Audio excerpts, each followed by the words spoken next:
You think you see the world as it is. You don't. No one does. Right now, without realizing it, your brain is cutting corners. It's filling in gaps with guesses, confirming what it already believes, and quietly rewriting things that don't fit the story it has already decided is true. It has been doing this your entire life, not because something is wrong with you, but because this is exactly how every human brain works. It was built for speed, not accuracy. Built to survive, not to see clearly. What you're about to hear is a quiet walk through the hidden machinery of your own mind. 25 chapters. Each one a different way your thinking bends without you ever feeling it bend. Some of it will feel uncomfortable. You'll recognize yourself in places you didn't expect to. You'll think of decisions you made, things you believed, people you judged, and something will shift slightly. That's the point. This isn't a lecture. There's no test at the end, just a voice in the dark, and 25 gentle revelations about the mind you've been living inside your whole life, without ever really knowing it. Imagine you are sitting at a dinner table. Someone makes a joke, and half the room laughs. The other half goes quiet. Same words, same room, same moment in time, and yet two completely different things just happened, depending on who was listening. Nobody in that room was lying. Nobody was trying to see it differently. They just did. That is the thing worth sitting with. Not the joke, not even the reaction, but the quiet fact that every single person in that room believed, without any doubt, that what they felt was the obvious and natural response. The ones who laughed thought it was clearly funny. The ones who went quiet thought it was clearly not. And both groups would struggle to fully explain why the other group saw it differently at all. This is not a small thing. This is actually one of the most important things about being human, and most people go their entire lives without ever really looking at it. Your brain, from the very moment you were born, began building a kind of lens. Not a physical one. You cannot hold it or see it, but it shapes everything you experience, the same way a tinted window shapes everything you see through it. You do not notice the tint after a while. You just think that's what the outside world looks like. This lens was built slowly, over years. It was made from the voices of the people who raised you, the way they handled fear, or love, or money, or silence. It was shaped by small things, things you would never even call memories. The tone someone used when you asked a question, whether warmth felt safe or uncertain in your home, whether mistakes were treated as part of learning or as something to be ashamed of. All of that went in. All of it became part of how you process everything that comes after. And here is where it gets quietly strange. The brain does not experience these things and then file them away as influences. The brain builds them into its very way of seeing. So by the time you are old enough to think about thinking, the lens is already doing its work. Quietly, constantly, without asking your permission. When something happens to you, you don't first see the raw event and then decide how to feel about it. The feeling arrives first, already colored by the lens, already shaped. You experience your interpretation of what happened, and your interpretation carries everything that came before it, everything you absorbed without choosing to, everything the people around you believed without examining. Think about a word as simple as the word home. Say it to 10 people, and you will get 10 completely different places, 10 different feelings, some warm and some tight and some somewhere in between. The word is the same, the letters are the same, but the lens each person carries turns it into something personal, something loaded, something that lives behind the chest rather than in the mind. Now, think about how many words you encounter every day, how many situations, how many faces, how many silences. Every single one of them passes through this lens. Every single one arrives to you already pre-shaped, already carrying the fingerprints of everything you were taught to believe before you could question any of it. This is not a flaw. It is important to say that clearly. The brain does this for a reason. Building a lens, building a set of fast interpretations is how you survive. You cannot stop and examine every single piece of information that reaches you. You would be frozen. The brain is constantly running shortcuts, constantly saying, this looks like that thing from before, so here's how to feel, here's how to react, here's what this probably means. That system is remarkable.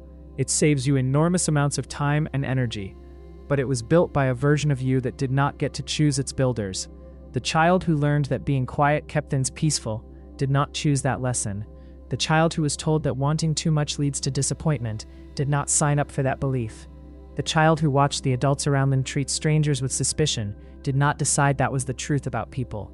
These things were simply installed, and now they run. They run in the background of every reaction, every assumption, every moment where you feel certain about something without knowing exactly why. The lens you were born wearing is not you. It came before you had any say in the matter. And most people, for most of their lives, will mistake it for their eyes. They will think they are seeing the world, but they are seeing the world plus everything they were handed before they knew what any of it meant. There is a certain kind of quiet that settles in when you first really understand this. Not a sad quiet, more like the feeling of putting something down that you did not realize you had been carrying. Because if the lens is not you, then something in you exists that can look at the lens. Something is doing that looking right now, and that, it turns out, changes everything. There is a version of this you have probably lived. You meet someone new, and something about them, maybe the way they laugh a little too loudly, or the way they do not quite look at you when they speak, gives you a feeling. Not a thought exactly, more like a quiet signal. And from that moment on, without meaning to, you start collecting evidence. They cancel plans once, and you notice. A friend cancels plans and you let it go. But this person cancels, and it confirms something. They say something that could mean two things, and you choose the darker reading. When they are kind, you wait for the catch. When they are generous, some part of you wonders what they want. And eventually, maybe weeks later, maybe months, something happens that finally proves what you knew from the beginning. You knew it. You saw it coming. You were right. But here is the question that rarely gets asked. Were you right because you saw clearly? Or were you right because you were the one deciding what counted as evidence? The mind does something that almost no one talks about honestly. It doesn't simply observe the world and then form a conclusion.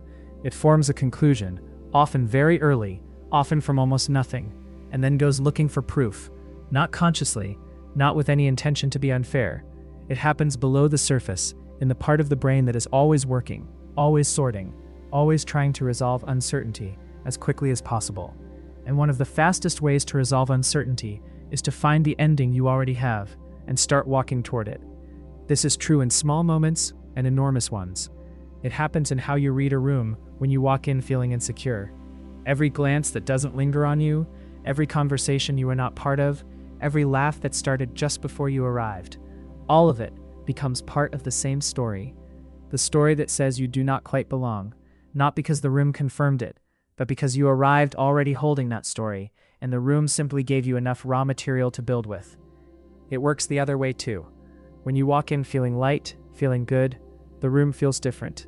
Same people, same glances, same laughter, but now you read it as warmth, as a place that has space for you. The room did not change. The story you carried in changed, and the story chose what to see. There is a name for this tendency, but the name matters less than the feeling of it, which you already know. You have felt it in arguments that somehow always end up in the same place, no matter how they start. Two people circling back to the same wound, the same accusation, the same helplessness, as if the destination was decided before the first word was spoken. Because in some ways, it was. Both people walked in already knowing, somewhere underneath the words, how this was going to go. You have probably also felt it in the way you talk to yourself. The story you carry about who you are, what you deserve, what usually happens to people like you. That story is not neutral. It has a shape. It has a direction. And without you realizing it, it acts like a magnet, pulling certain experiences toward you and explaining away the ones that do not fit. When something good happens that contradicts the story, the mind finds reasons. It was luck. It will not last. They do not really know you yet. The story bends the evidence back into shape. When something bad happens that confirms the story, it lands with a strange kind of weight. Not just the weight of the bad thing itself, but the heavier weight of familiarity. Of course, something in you says, of course this happened. And that feeling of course, that sense of grim recognition, is one of the most powerful things the mind produces, because it makes even painful outcomes feel like home. This is worth slowing down for. The mind does not only seek what is pleasant, it seeks what is familiar. And if your familiar is difficulty, if the story written inside you says that things tend to fall apart, that people tend to leave, that effort tends to go unrewarded, then the mind will work quietly and efficiently to keep finding that story confirmed. Not because you want to suffer, but because certainty, even painful certainty, feels safer to the brain than the open, unresolved feeling of not knowing how things will turn out. The story gives the world a shape, and a shaped world, even a sad one, is easier to live in than a world that could become anything at all. But here's what that means, and it's worth sitting with for a moment. If the story was written before you had any real say in how it started, if it was built from early experiences and other people's fears and the particular kind of pain that found you when you were too small to make sense of it, then the story is not the truth. It's a habit, a very old, very convincing habit. And habits, unlike truths, can be looked at. They can be noticed. They can, slowly, with patience, be written differently.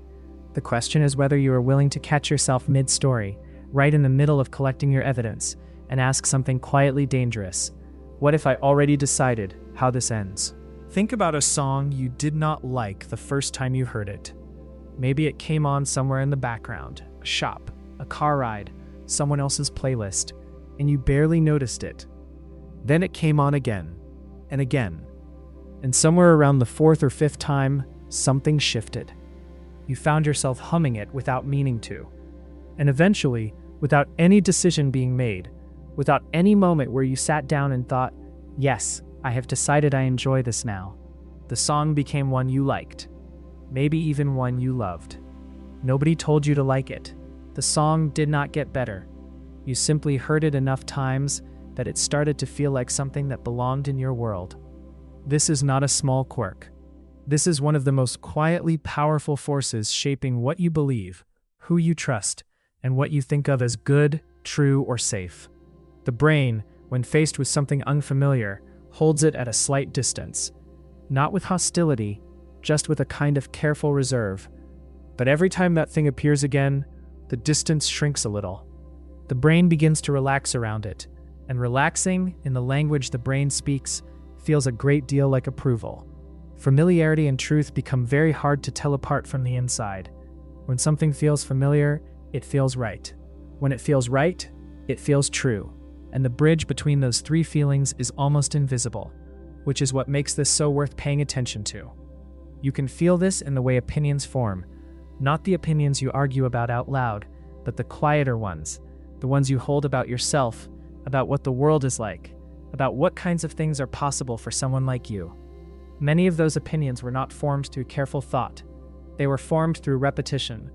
Someone said something often enough, in a tone certain enough, and your brain, hearing it again and again, began to file it under things that are probably true, not because the evidence was there, but because the familiarity was. And this goes much deeper than opinions. It reaches into relationships. There is a reason people find themselves drawn to partners who feel immediately comfortable in a way that is hard to explain on paper. That ease, that sense of just getting each other right away, sometimes comes from genuine connection, but sometimes it comes from something older and less romantic than that. Sometimes what feels like recognition is actually just pattern matching. Something about this person, their emotional temperature, the way they handle closeness or distance, the particular way they make you feel uncertain or needed or seen, matches something you already know. And because it matches, it feels right. It feels like home, even if home was not always a gentle place. This is one of the more tender things to look at honestly. The brain does not distinguish between familiar and good. It only knows familiar and unfamiliar. So if your earliest experiences of love came wrapped in anxiety, in inconsistency, in having to earn closeness, then that particular texture of love will feel like love to you. Not because it is what love should feel like, but because it is what love has always felt like. It is what the brain recognizes, and recognition in the body can feel almost identical to belonging. Advertisers understood this long before most people did. The reason a face appears in an advertisement, then on a billboard, then in another advertisement, then on a screen somewhere else, is not simply so you remember the product. It is so that face begins to feel like someone you know. And someone you feel like you know is someone you trust a little more than a stranger. The familiarity has done its work before you ever consciously think about it. This is not manipulation in some extreme sense. It is just the mechanism being used deliberately. The mechanism itself is neutral. It exists in all of us, running all the time, quietly deciding what feels safe, what feels true, what feels worth leaning toward. The unsettling part is how little awareness is needed for it to work. You do not have to be paying attention. You do not have to be in a vulnerable moment or a distracted one. The accumulation happens in the background, in ordinary moments, in the slow drip of repeated exposure. And then one day you simply find yourself trusting something, or loving something, or believing something, and if someone asked you why, the honest answer would be harder to give than you would expect. Because the honest answer might be that you encountered it enough times that it started to feel like yours. That is not nothing. Familiarity is genuinely part of how bonds form, how comfort grows, how a new place becomes a place you call home. There is real warmth in it, real belonging. But it is worth knowing the mechanism. It is worth knowing that the warm feeling of recognition is not always a signal that something is right for you. Sometimes it is simply a signal that you have been here before.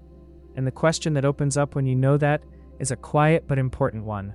Some of the things that feel most like you, most like truth, most like where you naturally belong, how much of that is actually you, and how much of it is just what you heard enough times to stop questioning. Imagine you are looking at a jacket in a shop. There is no price on it, so you ask. The person behind the counter says $200. You feel it, a small internal recoil. You look at the jacket again, and something about it seems less impressive than it did 30 seconds ago. You ask if there is any flexibility on the price. They come down to $160. And now you feel something else entirely, not quite the recoil anymore. Something closer to relief, even satisfaction. You walk out having spent $160 on a jacket you might have hesitated to buy at $80, if $80 had been the first number you heard. The price did not tell you what the jacket was worth. The first number did, and everything that came after was measured against it. This is one of those things that sounds almost too simple to be as powerful as it is. The first piece of information you receive about something does not just inform your thinking. It quietly becomes the center of gravity for all the thinking that follows. Every new piece of information gets pulled toward it, measured against it, understood in relation to it. The first word wins not because it is the most accurate or the most important, but simply because it arrived first. You can see this in the way people are introduced. If someone tells you before you meet a person that they are a little cold but very sharp, you will walk into that room with a frame already built. You will notice the sharpness and file it as confirmation.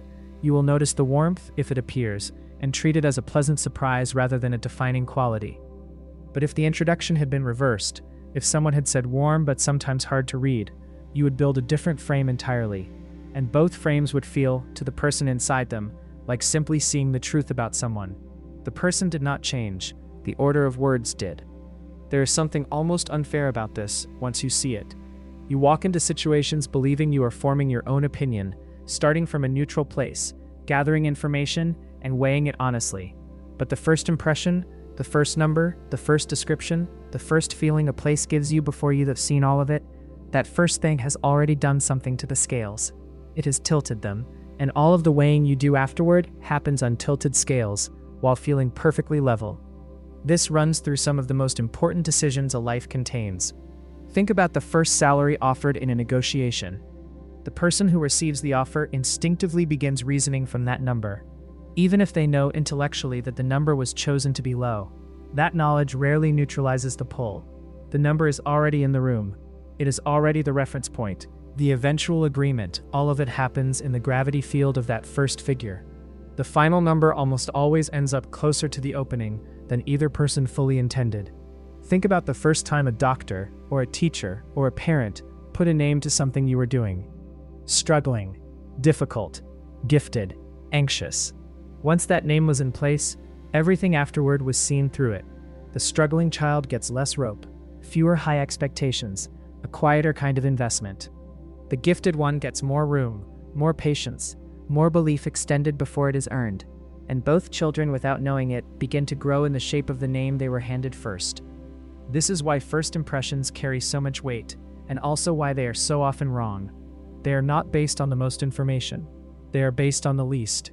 But the mind, hungry to resolve uncertainty, grabs that first fragment and builds a structure around it before the rest of the evidence has even arrived. And once the structure is up, new information does not usually tear it down. It gets absorbed into it, bent to fit, filed in ways that keep the original shape intact. You have probably noticed this in arguments. The first accusation thrown, even if it is not the most important one, tends to be what the whole argument becomes about. Everything that follows orbits it. The person who speaks first, who names the problem first, who frames the situation first has already shaped the ground everyone else is standing on. Not through force, not through being right, simply through arriving first. And there is something worth holding here that goes beyond tactics and negotiations and first impressions. It reaches into how you talk to yourself at the start of a day, at the start of a new relationship, at the start of a project you are not sure about. The first thing you say internally before any evidence is in, before anything has really happened yet, that first private word becomes the lens through which everything that follows gets seen. If it is a word of quiet dread, the day will tend to confirm it. If it is a word of tentative openness, the same hours will feel different, not because the world changed, but because the first word had already chosen what to look for. The opening bid shapes the final deal. The first name shapes the life. The first thought of the morning shapes the afternoon. And most of the time, we let those first words arrive without choosing them at all, without even noticing that something important just happened, that the scales just tilted, that the rest of the story just got its ending written. There is a particular kind of conversation most people have had at least once. You are deep into a disagreement, and somewhere in the middle of it, you feel something shift. The other person has made a point, a good one that if you are being honest with yourself, you do not have a clean answer to. You feel it land. And then almost immediately something else happens. Something that has nothing to do with logic, a tightening, a kind of inner bracing. And instead of following the thought to where it is leading, you find a different angle, a different objection, a way to keep the original position alive. Not because you reasoned your way there, but because something in you needed to. Most people reflecting on that moment later feel a little uneasy about it. They know what happened, they just don't always know why. The why runs deeper than pride, deeper than not wanting to look foolish in front of another person. What happens in that moment of bracing is not purely emotional. It is physical. The brain, when confronted with information that contradicts a belief it holds, responds in ways that are measurably similar to how it responds to physical threat. The same systems that prepare you to defend yourself from something dangerous in the world are activated when your sense of what is true gets challenged. Your body does not clearly distinguish between someone threatening your safety and someone threatening your certainty, which means being wrong does not just feel bad. It feels in a very real sense like being attacked. And once you understand that, a great deal of human behavior that seems baffling starts to make a different kind of sense. The person who doubles down rather than concedes, the one who gets louder when the evidence gets clearer, the one who, when shown something that should change their mind, somehow ends up holding their original position more tightly than before. These are not signs of stupidity or stubbornness in the simple sense. They are signs of a mind doing exactly what it was built to do, protecting itself.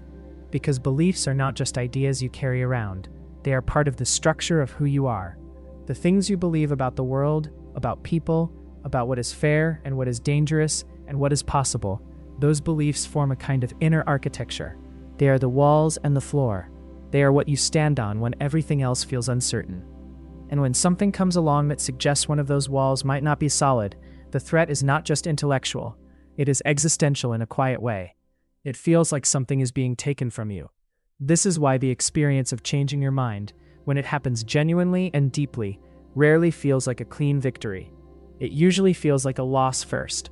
There is a period of disorientation, of standing in a space where the old certainty used to be, and not yet having anything new to replace it. That feeling is deeply uncomfortable, and the brain, which is always working to resolve discomfort as quickly as possible, will work hard to avoid it. It will seek out information that confirms what it already believes and quietly move past what does not. It will remember the moments that proved you right with more detail and clarity than the ones that proved you wrong. It will reframe contradictory evidence as a special case, an exception, a misunderstanding, anything that keeps the original structure intact. All of this happens without effort, without intention, often without any awareness at all. It is simply the mind maintaining itself. The trouble is that a mind committed to maintaining itself is a mind that cannot grow very easily. Every new experience gets filtered through the existing structure, rather than being allowed to test it. Every person who challenges you becomes a threat to be defended against, rather than a source of something you might actually need. The walls stay up, and after a long time, the person inside them can start to feel very certain and very alone, without quite knowing why. There is a different way to hold a belief, not loosely, not without conviction, but with a certain willingness, a willingness to let the belief be examined, to sit with the discomfort of not immediately knowing whether it will survive the examination, to treat the feeling of being challenged not as an alarm, but as an invitation, however unwelcome, to look more carefully at something you have perhaps been standing on without ever testing its weight. This is genuinely hard. It is hard in a physical sense, not just an intellectual one. You are asking the brain to override a protective response, to stay open when every signal is telling it to close. That takes something more than simply deciding to be open-minded. It takes the willingness to notice the tightening, to feel the bracing, and to stay in the conversation anyway. Not because being right does not matter, but because there is something that matters more than being right, which is actually seeing clearly. And you cannot see clearly through a wall you built to keep the truth out. There is a moment that happens in restaurants more than people admit. You are looking at the menu, genuinely unsure what you want, moving between 2 or 3 options, and then the person you are with orders, and something about hearing their choice quietly settles yours. Not because their order changed your appetite, not because you suddenly remembered you wanted what they are having, but because hearing a choice made out loud by someone near you made the act of choosing feel more possible, like the room gave you permission. Most people chalk this up to being indecisive, but it is something a little more interesting than that. From the very beginning, the brain learned to treat the behavior of other people as information, not just social information, not just data about how to be liked or accepted, but genuine information about what is safe, what is correct, what is worth doing. When early humans watched others run, running seemed like the right response. When others avoided a particular path, the path seemed worth avoiding. The behavior of the group was a fast and often reliable guide to what was true about the world. That system never switched off. It just moved indoors. It moved into the mind itself. Because here's what actually happens much of the time when you make a decision. You do not only consult your own preferences and your own reasoning. You consult, without realizing it, an imagined audience, a silent crowd that lives somewhere just behind your thoughts.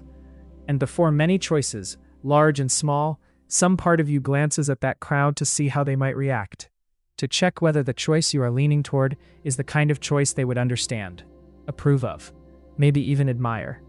The crowd is not real. It is assembled from memory, from absorbed expectations, from the accumulated sense of what the people in your life, past and present, seem to value.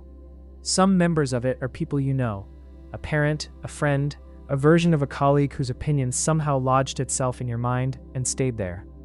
Some are more abstract, a general sense of what reasonable people do, what successful people choose, what someone like you is supposed to want. The crowd shifts depending on the decision, but it is almost always there. And its influence is not limited to obvious social choices, what to wear, what to say, how to behave in a room full of people. It reaches into the private ones, the career you pursue or do not pursue, the relationship you stay in longer than you should, partly because leaving would require explaining yourself to people who seem comfortable with things as they are. The creative work you never start or never share, because somewhere in the back of the mind the crowd has already delivered its verdict and found it lacking. The quietest version of this is what happens when you genuinely want something that the crowd inside your head does not recognize. Not something dramatic or rebellious, just something that does not map neatly onto what the people you grew up around seem to think a good life looked like. And you find yourself unable to fully commit to it, unable to pursue it with your whole weight, because some background hum keeps asking whether this is really a reasonable thing to want, whether other people, the right kind of people, would understand it. That hum is the crowd, and it can drain the color out of a life very slowly, without ever making a loud sound. What makes this particularly hard to see is that the crowd's voice does not announce itself as external. It arrives in the first person. It says, "I do not think this is right for me," rather than "they would not approve of this." It says, "I am not sure I really want that," rather than "I am afraid of what wanting that out loud would cost me." The imagined consensus gets laundered through your own voice, and by the time it reaches conscious thought, it feels like your own conclusion, arrived at freely, by yourself, for your own reasons. Separating your actual preferences from the crowd's preferred version of you is one of the quieter and more important kinds of work a person can do. It does not require rejecting everyone whose opinion you have ever absorbed. It does not mean that other people's perspectives have no value. It simply means developing the ability to notice when a feeling of reluctance or certainty is coming from somewhere you have actually examined, and when it is coming from a room full of people you invented, who are judging you by standards you never consciously agreed to. The crowd inside your head was assembled without your permission. Most of its members were selected by circumstance, by whoever happened to be nearby when you were young and impressionable, and had no frame of reference yet for which voices deserved that much weight. You did not choose them. You did not vote them in. And yet for many people, that unelected crowd ends up casting more deciding votes over a lifetime than the person whose life it actually is. The question worth sitting with is a simple one, even if the answer takes time.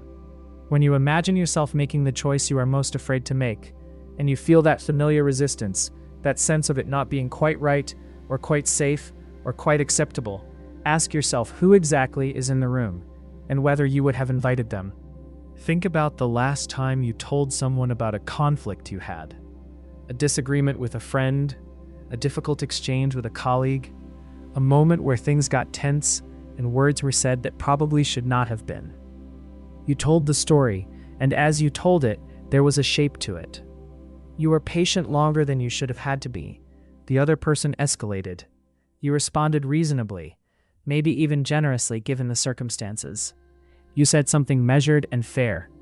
They said something that revealed exactly the kind of person they were. And by the end of the telling, there was a clear picture of who handled it well and who did not. The question is not whether that story was a lie. It almost certainly was not.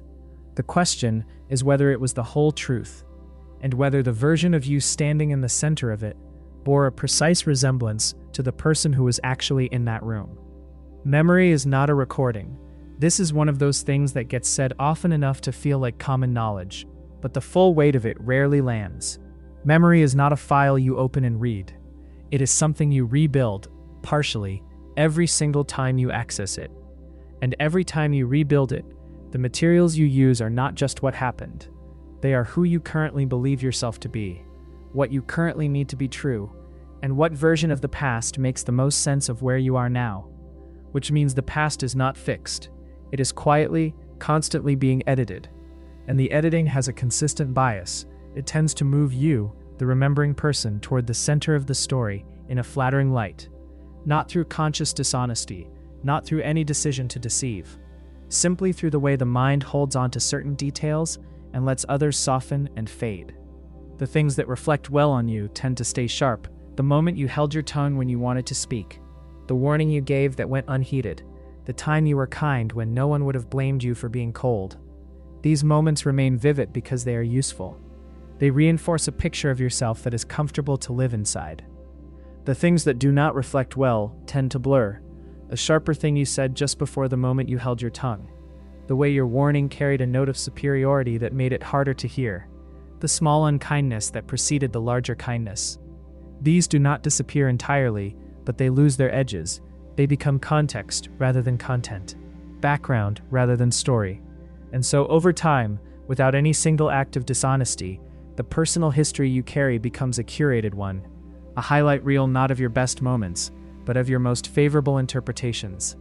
The you who lives in your memory is a little more patient, a little more perceptive, a little more wronged, and a little less wrong than the you who was actually moving through those days. This matters more than it might seem, because the story you carry about your past is also, quietly, the story you use to understand yourself in the present. If the remembered version of you is consistently the one who saw clearly when others did not, who handled things well under difficult circumstances, who was let down more often than they let others down, then that version becomes the template, the baseline, the self you measure current behavior against. And a baseline that is already set too high in your favor is a baseline that makes genuine accountability very difficult. Not impossible, but difficult, because when something goes wrong, the mind reaches first for the interpretation that keeps the template intact. The circumstances were unusual. The other person played a role. Anyone would have done the same. The failure gets absorbed into the story without disturbing its essential shape. There is a particular loneliness that comes from living too comfortably inside a flattering self-story. It is the loneliness of never quite being known, even by yourself. Because the person being protected by the editing is not exactly you. It is a more manageable version of you, cleaner, more coherent, easier to defend. And somewhere underneath the protection, the actual person, with their actual contradictions and genuine failures, and moments of smallness they would rather not look at directly, that person does not get much room. Getting more honest with memory is not about cruelty toward yourself. It is not about rehearsing your failures or dismantling your sense of worth. It is something quieter than that. It is simply the practice of letting the edges stay sharp a little longer before you smooth them down. Of asking, when you are telling a story about something that happened, whether the other person in it might tell it differently. Not because their version is necessarily more accurate, but because the gap between the two versions is where something real usually lives. The most trustworthy people you will ever meet are not the ones with the cleanest self-image. They are the ones who can look at themselves with a kind of steady honesty, who do not need the mirror to show them a hero in order to feel like a person worth being. Because the moment you stop needing the mirror to flatter you, you can finally start to see what is actually there. And that, it turns out, is a far more interesting thing to look at. There is a job that has been wrong for a long time. Not dramatically wrong, not unbearable in any single obvious way, just quietly draining in the particular way that things are when they are not quite right and have not been for years. The person in that job knows this. They have known it for a while. They think about leaving with some regularity, imagine what else might be possible, feel a brief flicker of something that could be excitement if they let it go that far. And then they do not leave. They stay. Another month, another year, another performance review that changes nothing essential. And if you ask them why, they would probably use the word risk. It is too risky. The timing is not right. The economy, the mortgage, the uncertainty of what is out there. The reasons are real enough. But underneath all of them, if you were to sit very quietly with the question, is something else. The staying feels safe, the leaving feels dangerous. And that feeling, more than any of the reasons, is what decides it. The mind keeps a very uneven set of books when it comes to risk. It is meticulous about recording the dangers of action. Every bad outcome that could follow a decision to move, to speak, to change, to try, gets itemized carefully, felt in the body, returned too often.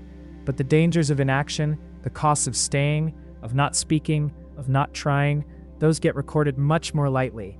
They are harder to see because they do not arrive as events.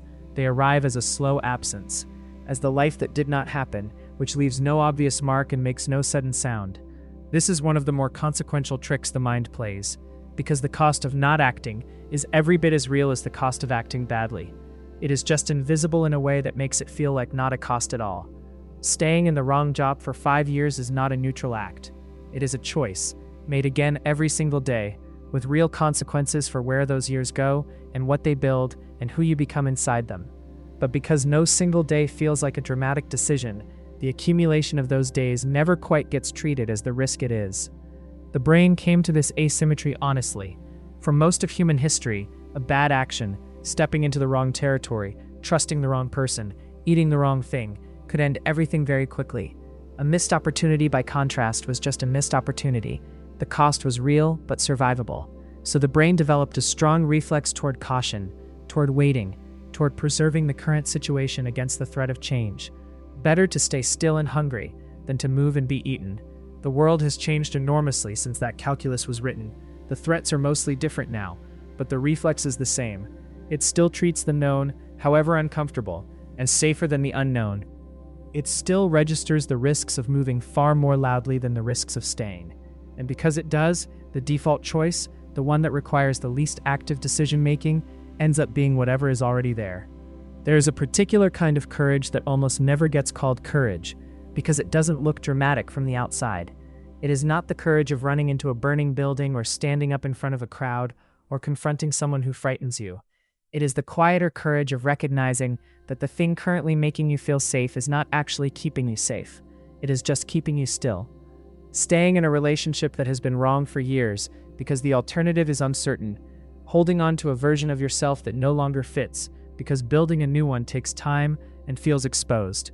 Keeping the peace in a conversation that desperately needs to be had because saying nothing feels less risky than saying something true. In every one of these, the feeling of safety is real.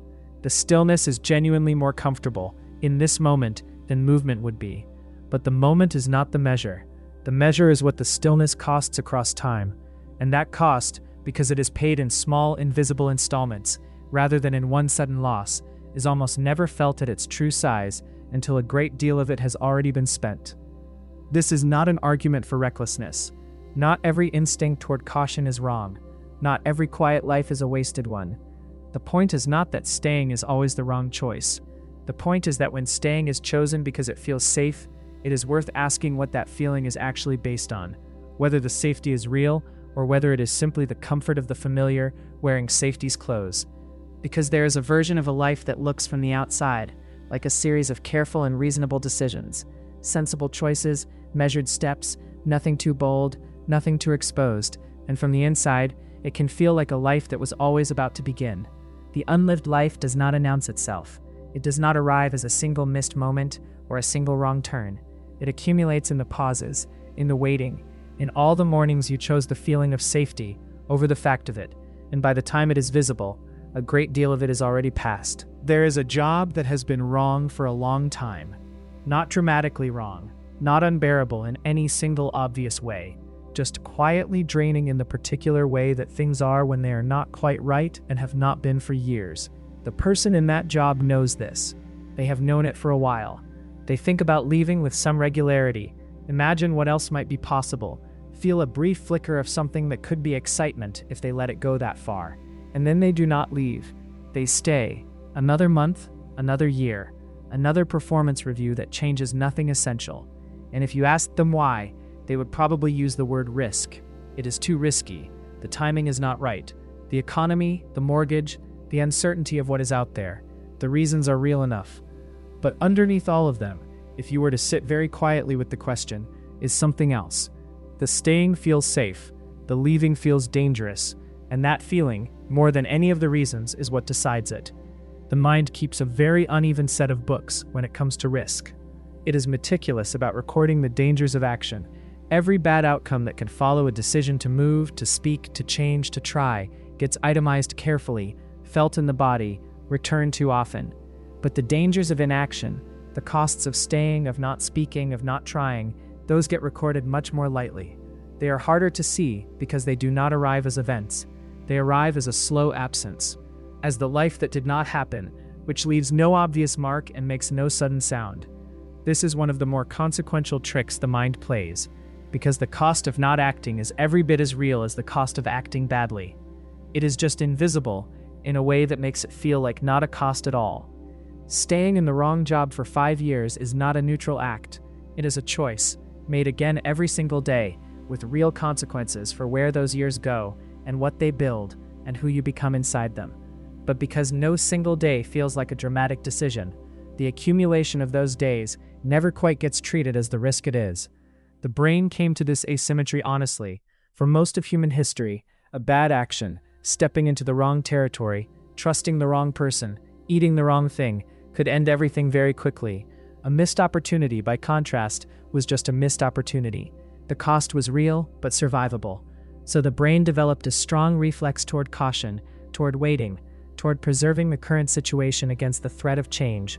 Better to stay still and hungry than to move and be eaten. The world has changed enormously since that calculus was written. The threats are mostly different now, but the reflex is the same. It still treats the known, however uncomfortable, as safer than the unknown, however promising. It still registers the risks of moving far more loudly than the risks of staying. And because it does, the default choice, the one that requires the least active decision-making, ends up being whatever is already there. There is a particular kind of courage that almost never gets called courage because it does not look dramatic from the outside. It is not the courage of running into a burning building, or standing up in front of a crowd, or confronting someone who frightens you. It is the quieter courage of recognizing that the thing currently making you feel safe is not actually keeping you safe. It is just keeping you still. Staying in a relationship that has been wrong for years because the alternative is uncertain. Holding on to a version of yourself that no longer fits because building a new one takes time and feels exposed. Keeping the peace in a conversation that desperately needs to be had because saying nothing feels less risky than saying something true. In every one of these, the feeling of safety is real. The stillness is genuinely more comfortable in this moment than movement would be. But the moment is not the measure. The measure is what the stillness costs across time, And that cost, because it is paid in small invisible installments rather than in one sudden loss, is almost never felt at its true size until a great deal of it has already been spent. This is not an argument for recklessness. Not every instinct toward caution is wrong.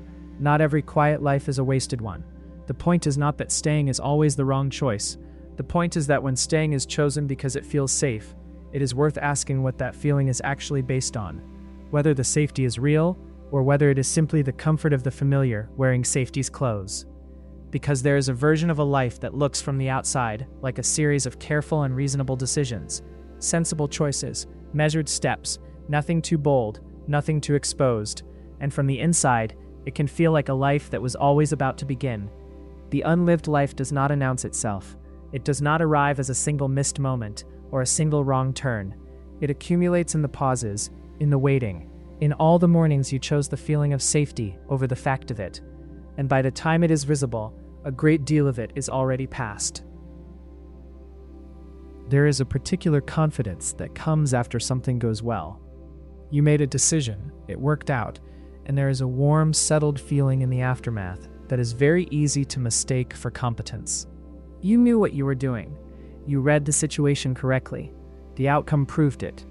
And if someone were to ask you, a few weeks later, how you pulled it off, you would find yourself with a story, a coherent one, a story with reasons and judgment calls and the right instincts applied at the right moment.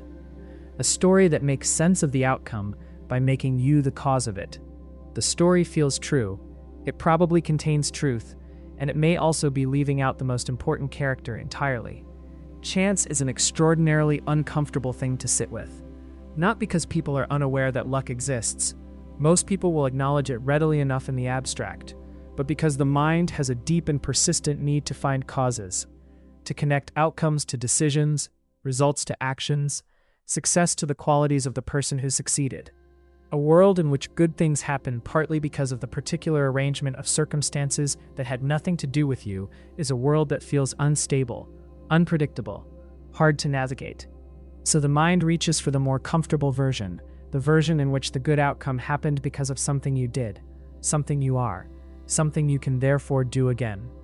This is the story of skill arriving to replace the story of luck, and it happens almost automatically, almost instantly, and almost invisibly. Think about the first time something worked, not in some grand sense, just in the ordinary sense of a decision that turned out well. A business idea that got traction, an investment that paid off, a conversation that landed exactly right, a creative choice that people responded to. In the moment, some part of you may have registered the role of timing, of circumstance, of the particular way things happened to line up. But over time, in the retelling, in the internal retelling most of all, those elements tend to fade. What remains is the version where your judgment was the hinge, where the quality of the decision made the outcome inevitable. And then, carrying that story, you make the next decision, with more confidence, with less caution, with the quiet certainty of someone who has done this before and knows how it goes, which works beautifully if the original success was actually a reliable signal of skill, and works very badly if it was not. The cruelest version of this plays out in financial markets, where the conditions of a particular period can make almost any approach look genius. Someone invests during a long rise in prices, makes significant gains, and comes away not with the accurate conclusion that prices were rising and lifted most things with them, but with the conclusion that they have a gift for this, a talent, an eye that others lack. They put more in, they advise others, they build an identity around the success. And then the conditions change, as conditions always do, and the approach that looked like mastery reveals itself to have been timing in a good coat. But this does not only live in finance, it lives in careers, where the person who rose quickly in a growing industry credits their ascent to personal qualities that the industry's expansion was quietly doing most of the work for. It lives in health, where the person who recovered well credits the specific thing they tried, rather than the body's own considerable capacity to heal. It lives in relationships, where the one who seems to always find good partners has perhaps simply been fortunate in who they have encountered, and has built a theory of their own wisdom in reading people that the sample size does not quite support. None of this is cynical. Skill is real, effort is real, good judgment is real, and it does shape outcomes. The point is not that these things do not matter. The point is that they almost never act alone. Outcomes are almost always a mixture, some portion of what you brought and some portion of what circumstances provided. And the mind is reliably, systematically bad at calculating the ratio. It overcredits itself and undercredits everything else. And the overcrediting is not random. It is biased in the direction that feels better, that makes the self seem more capable, and the world more controllable than either quite is. The practical cost of this is miscalibration. You carry a map of your own abilities that has been drawn partly from accurate information and partly from the flattering noise of lucky outcomes. You trust the map. You make decisions based on it. And in the areas where the map was drawn from luck rather than skill, the decisions carry more confidence than the underlying competence can support. There is a more honest and ultimately more useful way to hold success. It does not require false modesty or the exhausting performance of crediting luck at every turn. It requires something simpler, a genuine curiosity about which parts of a good outcome you could actually replicate under different conditions, and which parts required the particular stars to be arranged the way they were. Because skill is the thing that works again when the conditions change. Luck is the thing that was only ever the conditions, and knowing which one you are actually holding determines almost everything about what you do next. Imagine you are driving to somewhere you have been once before. You remember the general shape of it. A left turn after a bridge, something industrial on the right, then a stretch of road that opens up before the destination appears. You drive with a certain quiet confidence because you have a picture in your head and the picture feels complete. And then something does not match. The bridge is there, but the left turn comes earlier than you remembered. Or there are two possible turns and you were certain there was only one. The picture in your head was real enough to navigate by, but it was never an accurate copy of the road. It was a sketch. A simplified version assembled from one previous visit and filled in with assumptions wherever memory ran thin. This is what the mind does with everything, not just roads. The brain cannot process the full complexity of the world as it actually is. There is simply too much of it. Too many variables in every room, every face, every conversation, every situation you walk into. So the brain does what any good system does when faced with more information than it can handle. It compresses. It builds models. Simplified, workable representations of how things are, assembled from past experience and pattern recognition, that allow you to move through life without having to start from scratch every single moment. These models are the maps, and they are extraordinary tools. They allow you to walk into a room and immediately understand the social dynamics without having to study each person from the beginning. They allow you to read a situation, grasp the likely meaning behind someone's tone, anticipate how something is probably going to go, all of it in the space of a few seconds, because the map already has the general territory sketched out, and your brain is simply locating itself within it. The maps are fast. They are efficient. They are built from real experience. And they are incomplete in ways you almost never notice, because the incompleteness is invisible. You do not see the blank spaces on the map.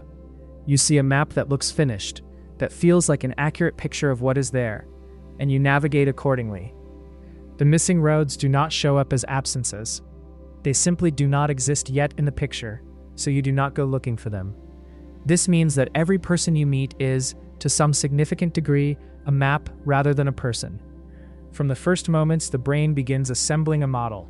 Their age, their way of speaking, their manner, the category they seem to belong to, the kind of person this type of person usually is. And the model, once assembled, begins to do the seeing on your behalf. What they say gets filtered through it. What they do gets interpreted by it. The map of them becomes, in practice, more influential than the actual person, because you are always experiencing your model of someone slightly more than you are experiencing them directly. The same is true of places, of situations, of entire domains of life. The map of what a certain kind of relationship feels like shapes every relationship of that kind you enter. The map of what a certain kind of person is like shapes every interaction with every person who resembles them. The map of what usually happens in a particular kind of moment shapes what you see and do not see when that moment arrives. What makes this so difficult to work with is that accurate maps and inaccurate ones feel identical from the inside. Confidence in a map does not correlate neatly with the map's accuracy.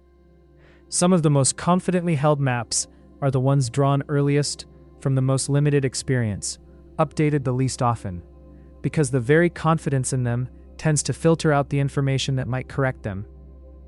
The map that says this kind of person cannot be trusted will consistently interpret ambiguous behavior from that kind of person as confirmation. The map stays confident. The territory stays unseen. The moments where the map breaks down are actually valuable ones, even when they are uncomfortable. When something surprises you genuinely, when someone behaves in a way that does not fit the model, when a situation goes differently than you were certain it would. That friction is not a malfunction, it is information. It is the territory asserting itself against the map, offering a correction, a chance to redraw something that was never quite right. Most people in those moments do not redraw the map. They find a way to explain the exception without disturbing the rule. The surprising person was an anomaly. The situation was unusual. The map was right, this was just an outlier.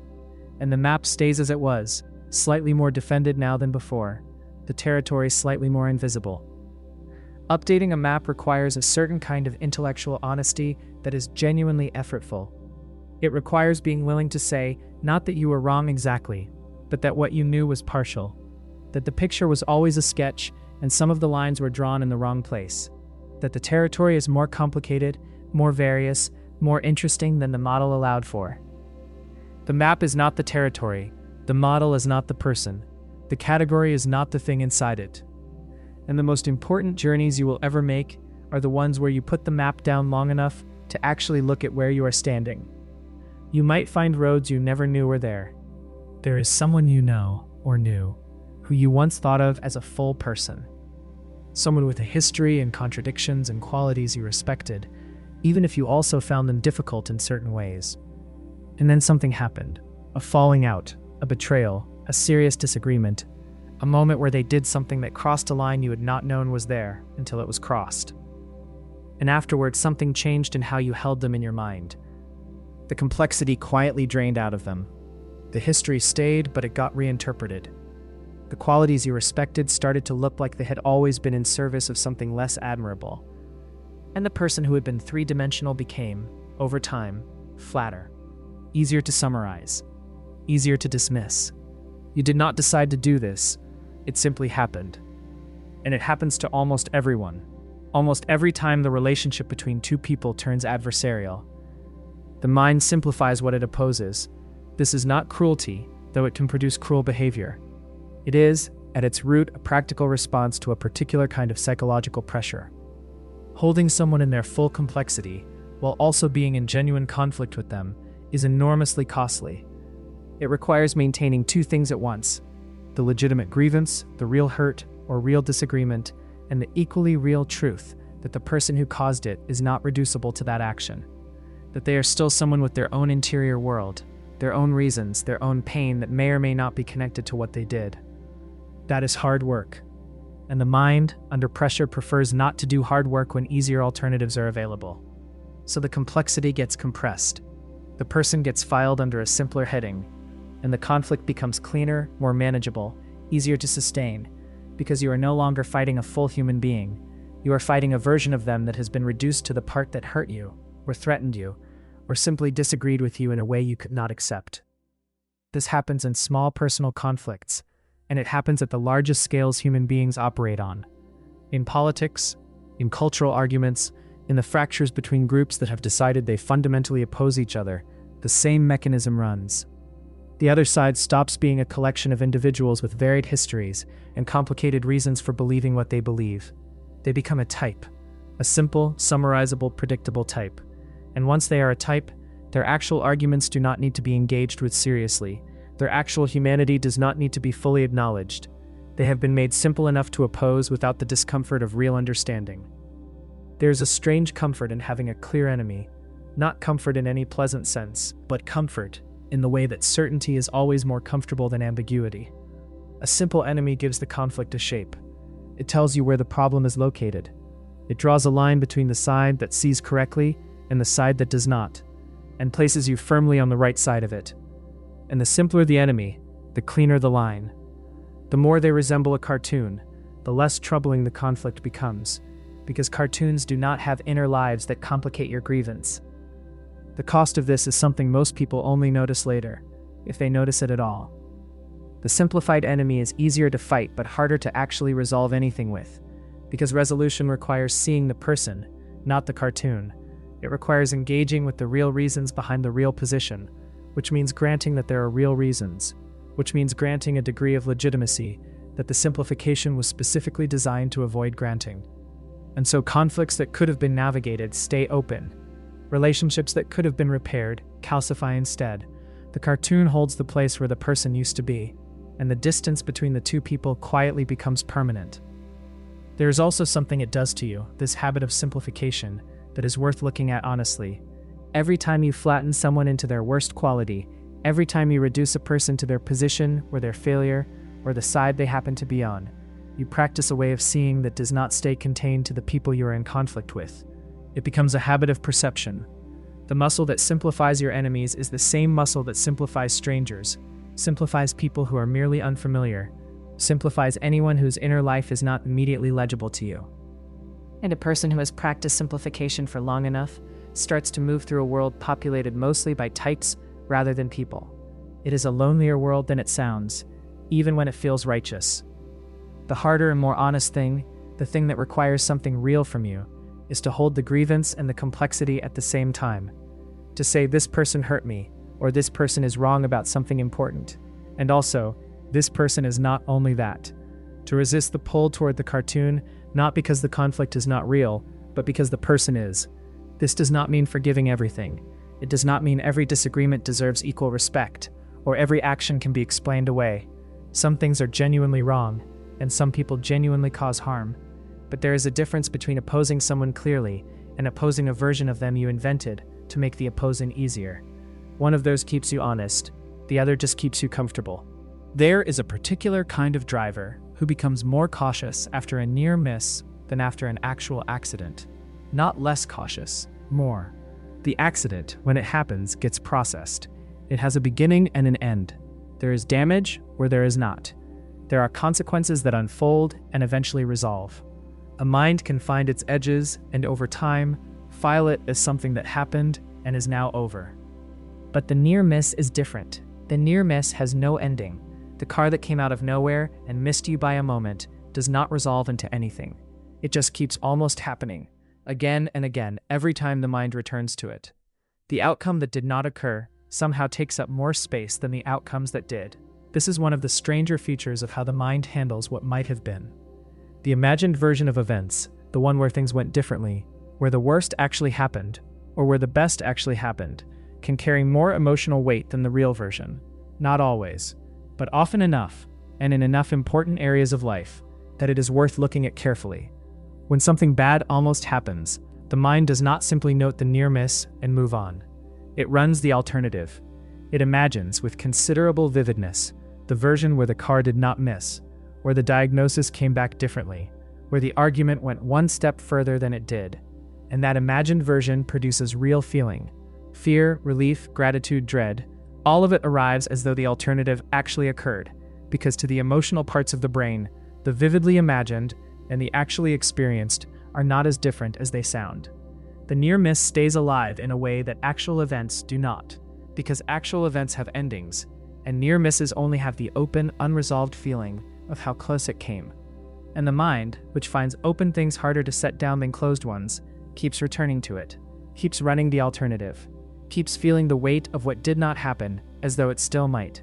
But this cuts in another direction too, one that is perhaps more quietly consequential. It is not only near disasters that haunt people this way. Near successes do the same thing, and often with even more persistence. The job that came down to two candidates and went to the other person. The relationship that almost happened, that seemed for a moment like it was heading somewhere, and then did not. The opportunity that was within reach, and then, for reasons that still do not fully make sense, moved just out of it. These near misses towards something good carry their own particular weight. Not the weight of fear, but the weight of possibility, of a life that was right there and then was not. And that weight can be heavier than the weight of outright failure, because failure at least has a clear shape. The near success has only the shape of what it almost became. There is a reason that losing a competition in second place often feels worse than finishing far back in the field. The person who finishes second is close enough to imagine the alternative with perfect clarity. They can see exactly what would have needed to be different, exactly where the gap was, exactly how small the distance between what happened and what almost happened turned out to be. The person who finishes far back cannot see that with the same precision. The near miss is more painful than the clear miss because it is more imaginable. And the more imaginable the alternative, the more real it feels and the more weight it carries. This shapes decisions in ways that often go unexamined. The person who once came very close to losing everything in a particular kind of venture may become more conservative than the person who actually lost something and rebuilt. The actual loss got processed. The near loss keeps almost happening. It keeps producing its warning signal, keeps generating the felt experience of the catastrophe that did not occur. And that signal influences choices long after the moment has passed. And the near success can do the opposite. It can keep a person reaching for the same thing in the same way, because the memory of almost having it feels like evidence that it is within reach, that the approach was right, that the timing was just slightly off, that with one more attempt, the almost will become the actual. Sometimes that persistence is exactly right. Sometimes the near success was a signal not of proximity, but of a particular alignment of circumstances that no longer exists and will not return in the same form. The honest question in both cases is whether the weight you are still carrying from something that almost happened is actually informing your decisions or simply haunting them. Whether the near miss is teaching you something real or just keeping you in a loop of imagined outcomes that have no more claim on your future than any other thing that never occurred. What almost happened is not a secret preview of what will happen.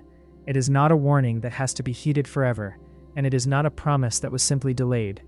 It is a moment that arrived at a fork and took one path. The other path closed the moment yours opened. But the mind, with its appetite for unfinished things, keeps walking both of them at once. And sometimes the most important thing you can do is notice which path you are actually on. Two doctors are talking to the same patient about the same surgery. The first doctor says that out of every 100 people who have this procedure, 90 survive it. The second doctor says that out of every 100 people who have this procedure, 10 do not survive it. The numbers are identical. The fact being communicated is exactly the same fact. But the patients who hear the first version are significantly more likely to agree to the surgery than the patients who hear the second. Not because they did the math differently, but because the question of whether to proceed was quietly answered before they were even asked it. The way the information arrived had already done most of the deciding. This is not a story about medicine. It is a story about something that runs through every conversation, every decision, every memory you have ever formed.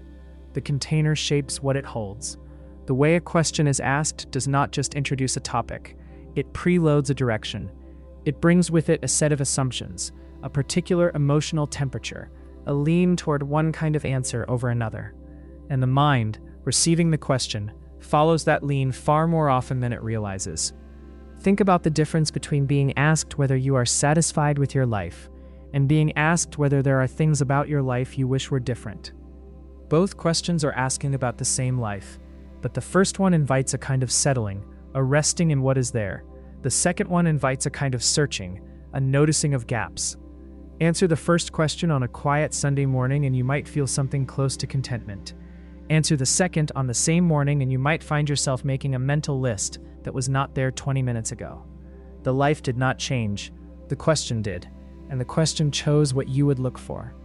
This happens in the way memories get built, which is perhaps the most unsettling version of it. When something happens and you are later asked to recall it, the words used in the asking quietly shape what you remember. Ask someone how fast the cars were going when they hit each other, and they will estimate one speed. Ask how fast they were going when they smashed into each other, and the same person, remembering the same event, will estimate a higher speed. The word smash did not describe what happened. It infiltrated the memory of what happened. It added force to an image that was already settling and not yet fixed, and the memory that formed carried that added force as though it had been there all along. Memory is more porous than most people know. It is not set at the moment of experience and then retrieved unchanged. It is shaped partly at the moment of retrieval, and the questions asked during retrieval, the framing carried into the remembering, leaves traces in what comes out. You are not only remembering what happened, you are remembering what happened through the lens of how you were asked to think about it. This matters deeply in how you talk to yourself. The internal questions you carry through a day are not neutral prompts, they are frames. Why does this always happen to me is not simply a question seeking an explanation. It contains within it an assumption of pattern, of inevitability, of personal targeting, and the mind set to that frequency will find the evidence that confirms it. What is wrong with me is not a neutral inquiry into self-improvement. It begins from the premise that something is wrong, and the search it launches will locate something, because a search designed to find a thing will almost always find it. The question, what went wrong today, and the question, what worked today, are both reasonable things to ask at the end of an afternoon, but they will produce entirely different evenings. Not because one is honest and the other is not. Both can be honest, but each one selects from the same day a different set of contents, lights them differently, and hands you a different experience of the same hours you actually lived. The people who understand this, who have developed a felt sense of how frames work, carry something genuinely useful. Not a technique for manipulating others, though it can certainly be misused that way, but a kind of literacy, an ability to notice when a question arrives what it is already assuming, what it has already placed inside the answer before the answer is given, to hear the lean in the asking, and to decide consciously whether to follow it or to reorient before responding. This applies to the questions others ask you, and more importantly, to the questions you ask yourself. Because the questions you carry habitually, the ones that run in the background of a day without ever being spoken aloud, are quietly organizing your experience in ways that feel like reality, but are actually choices. Choices made at the level of the frame rather than the level of the answer. You do not only choose what to think about, you choose, through the questions you ask, what it is even possible to think about. The frame decides the picture before the picture is painted, and the quietest, most consequential thing you might do today is to notice the questions you have been living inside without ever choosing them. To look at the frame before you look at what it contains. Because sometimes the answer is not the problem at all. Sometimes it was always the question. Ask almost anyone whether they are a biased person, and the answer follows a predictable shape. They will pause, perform a kind of thoughtful fairness, and then arrive at something like this. They try to be open-minded. They know everyone has blind spots. They have probably been wrong before, and they are willing to admit it. But on the whole, they believe they see things with a reasonable degree of clarity. More so, perhaps, than most people they know. More so, certainly, than the people on the other side of whatever argument currently divides them. This is not arrogance exactly. It does not feel like arrogance from the inside. It feels like honest self-assessment. And that is precisely what makes it the most elegant trap the mind has ever built for itself. There is a pattern so consistent it has been found across cultures, across ages, across professions and education levels, and every other variable researchers have thought to test. When people are asked to compare their own objectivity to that of others, the overwhelming majority place themselves above the middle. Not all of them can be right. The math does not allow it. And yet the feeling, for each individual person, is not a feeling of delusion. It is a feeling of accurate perception. Everyone else is colored by their background, their emotions, their tribe, their needs. You, having considered the matter, seem to have a somewhat clearer view. What makes this particular pattern so difficult to dislodge is that awareness of bias, in general, does not correct for it. This is the part that surprises people most when they first encounter it. You might know, intellectually, that human beings tend to favor information that confirms what they already believe. You might be able to name that tendency, describe it, explain it to someone else with considerable accuracy. And still, when you encounter information that confirms what you believe, it will feel more credible to you than information that does not. The knowing does not neutralize the doing. They operate on different levels, and the level where the bias runs is deeper than the level where the knowing lives. This creates a strange situation. The more you learn about the ways minds distort reality, the more confident you may become in your own ability to spot those distortions. And that confidence is itself a distortion. The education that was supposed to correct the bias quietly feeds it instead. You now have better vocabulary for the errors of others. Your own errors remain, dressed slightly better, harder to see precisely because you have learned what errors are supposed to look like, and yours do not look quite like that. Think about the last time you watched an argument between two other people. Two people, each certain, each unable to fully hear the other, each finding the other's position obviously unreasonable. From where you were standing, outside the argument, you could probably see things that neither of them could. The ways they were talking past each other, the assumptions each of them was making without knowing it, the points where one of them actually had something worth hearing if the other could only stop defending long enough to take it in. From the outside, the distortions were visible in a way they never are from inside. Now consider that every argument you have ever been in looked from the outside exactly like that, and that the person watching you had the same clarity about your distortions that you had about theirs. This is not a comfortable thought. It is not meant to be, but there is something quietly liberating in it if you let it land properly. Because if the bias is universal, if it runs in everyone, including the people who have studied it most carefully, then it stops being a mark against you specifically. It becomes part of the shared condition, something to be worked with rather than defeated, noticed rather than eliminated, acknowledged rather than denied. The acknowledgement is the thing. Not a performed acknowledgement, not the kind you offer in conversation to seem reasonable before returning to your original position, but a genuine functional one. The kind that actually pauses before concluding, that holds its own reading of a situation with slightly less certainty than feels natural. That asks when something confirms exactly what it already believed, not just whether it is true, but whether it would feel equally true if it pointed the other way. That kind of honesty is rare. It is rare because it is uncomfortable, and because nothing in the ordinary functioning of the mind rewards it. The mind rewards certainty. It rewards the smooth, frictionless feeling of a belief confirmed. It does not naturally reward the gritty, uncertain work of questioning whether the confirmation was real. But the people who do that work, who carry their own perspective with genuine humility rather than performed humility, tend to see more. Not because they are smarter or more virtuous, but because they have loosened the grip of the one bias that makes all the others invisible. The belief that you are the one holding the clear lens.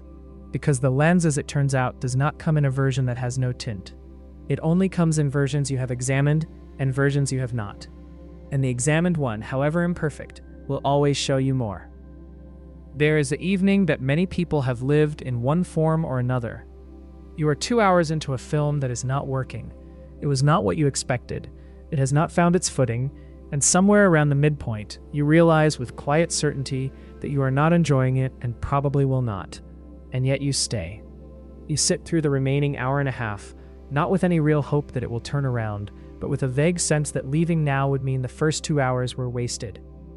As though staying will somehow redeem the time already spent, as though the cost of leaving is higher than the cost of remaining, even though the remaining costs you something too. You already knew, sitting there, that the next 90 minutes were not going to give you back the first 2 hours. That is not how time works, and some part of you knew it perfectly well. And yet the leaving felt like a loss in a way that the staying did not, even though the staying was the thing that was actually costing you something in the present moment. This is one of the most common traps a human life contains, and it operates far beyond film evenings. The mind attaches to what has already been spent in a way that has no logical basis, but an enormous emotional one. Money already paid, time already given, effort already made. These things are gone regardless of what you do next. The decision you are facing now concerns only what is still ahead.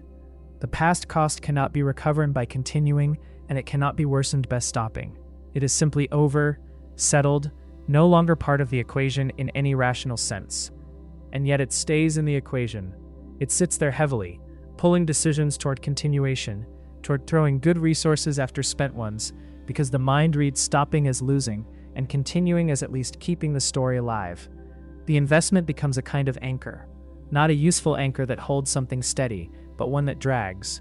The longer something has been invested in, the heavier the anchor. The more that has been put in, the harder it becomes to weigh only what is actually ahead. This reaches into some of the longest and most important commitments a life contains. The business that has consumed years and savings and enormous amounts of self, that the honest evidence suggests is not going to become what it was meant to become, but which cannot be let go of because of everything that has already gone into it. The relationship that is genuinely wrong, that has been wrong for a long time, that both people involved can feel is wrong, but which continues partly because of the history, the shared years, the accumulated investment of two people's time and care and hope. The career that no longer fits the person who chose it, maybe never fully did, but which has been built for so long that leaving it feels like erasing a chapter of yourself, rather than simply beginning a different one. In each of these, the sunk cost is doing a kind of quiet arithmetic in the background. It is adding the past to the future side of the scale where it does not belong, making continuation look more reasonable than it actually is, making the exit look more costly than it actually is. The person is not being irrational in any simple sense. They are responding to a very real feeling. The feeling just happens to be pointing in the wrong direction. Part of what makes this so hard to work against is that persistence is also a genuine virtue. The willingness to stay with something difficult, to push through the periods where things are not working, to not abandon at the first sign of resistance. These things are often exactly what separates outcomes. The mind knows this. It has learned, from experience and from everything it has been told, that quitting too easily is a failure of character. And so when the feeling of sunk cost says stay, it arrives dressed in the language of commitment, of loyalty, of not being the kind of person who gives up. The difficult work is learning to tell the difference between the resistance that is worth staying through and the situation that genuinely no longer deserves what it would cost to continue. Between the commitment that is building something real and the investment that has simply become a reason to avoid the loss of stopping. The question that cuts through most clearly is one that strips the past away entirely and asks only about what is actually in front of you. If you had not already spent what you have spent, if you are arriving at the situation fresh, with none of the history, none of the investment, none of the identity wrapped up in having chosen this, would you choose it now? Would you begin it today, knowing what you know? If the answer is no, then what you are really doing is not honoring the past. You are borrowing from the future to avoid feeling the loss of it. And the future, unlike the past, can still go differently, but only if you stop paying for something that has already been spent. There is a particular thing that happens when you flip a coin and it lands on heads 5 times in a row. You know, in the part of your mind that retains something from a school lesson on probability, that the 6th flip is still exactly even. The coin has no memory. Each flip is independent of every flip before it. The odds do not accumulate. And yet something in you, something that does not live in the same part of the mind as that school lesson, feels with quiet certainty that tails is due, that the run cannot continue, that the pattern has a shape and the shape wants to complete itself in a particular way. The coin does not have a pattern. You gave it one, and the giving felt like seeing. This is something the brain does constantly, in ways far more consequential than coin flips. It is not a malfunction. It is the mind doing the very thing it was most precisely built to do, which is to find signal and noise, to locate the structure underneath the surface, to extract the rule from the examples. For most of human history, this was survival work. The animal that appeared near the water at the same time of day, the clouds that preceded a particular kind of weather, the subtle signs in the environment that something was about to change. The mind that could find those patterns stayed alive. The mind that dismissed everything as random did not last long enough to pass anything on. So the pattern finding never switched off. It became the default, and now it runs on everything, whether the everything contains a real pattern or not. You can see it in the way people read sequences of events in their own lives. 3 bad things happen in a week, and the mind does not file them as 3 independent events that happen to occur in proximity. It files them as a pattern, as a sign of something, as evidence that the week is cursed, or that things are falling apart, or that some larger force is arranging circumstances in a particular direction. The mind takes the 3 points and draws a line through them, extends the line forward, and begins to feel that what the line suggests is probably what is coming next. 3 good things in the same process runs in reverse. Something is turning around. The tide is shifting. A period of difficulty is ending and something better is arriving. The mind wants the 3 points to mean something because 3 points that mean nothing are deeply uncomfortable to sit with. Randomness, genuine randomness, is one of the most psychologically difficult things a human being can actually accept. Because randomness means the future is not decodable. It means the patterns you have been reading may not have been there. It means the rules you extracted from your experience, the ones that tell you how things tend to go and what tends to follow what. And a mind that cannot trust its own pattern recognition is a mind that cannot feel oriented in the world, cannot feel that what it does connects meaningfully to what happens next, cannot feel that understanding the past gives any real purchase on the future. That feeling is unbearable in a way that is difficult to overstate, so the mind avoids it. It finds the pattern. It finds it in stock movements and in weather and in the behavior of people it has only just met. It finds it in coincidences that arrive close together, and in sequences that repeat, and in outcomes that seem too specific to be accidental. It finds it in the universe itself, reading intention into the arrangement of events the way an earlier version of humanity read intention into the arrangement of stars.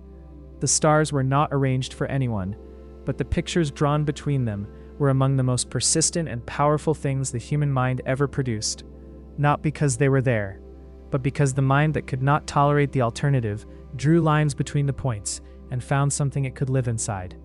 This matters in ordinary life in ways that are easy to miss. The investor who finds a pattern in market movements that the movements do not actually contain and bets on it with the confidence of someone who has genuinely seen something.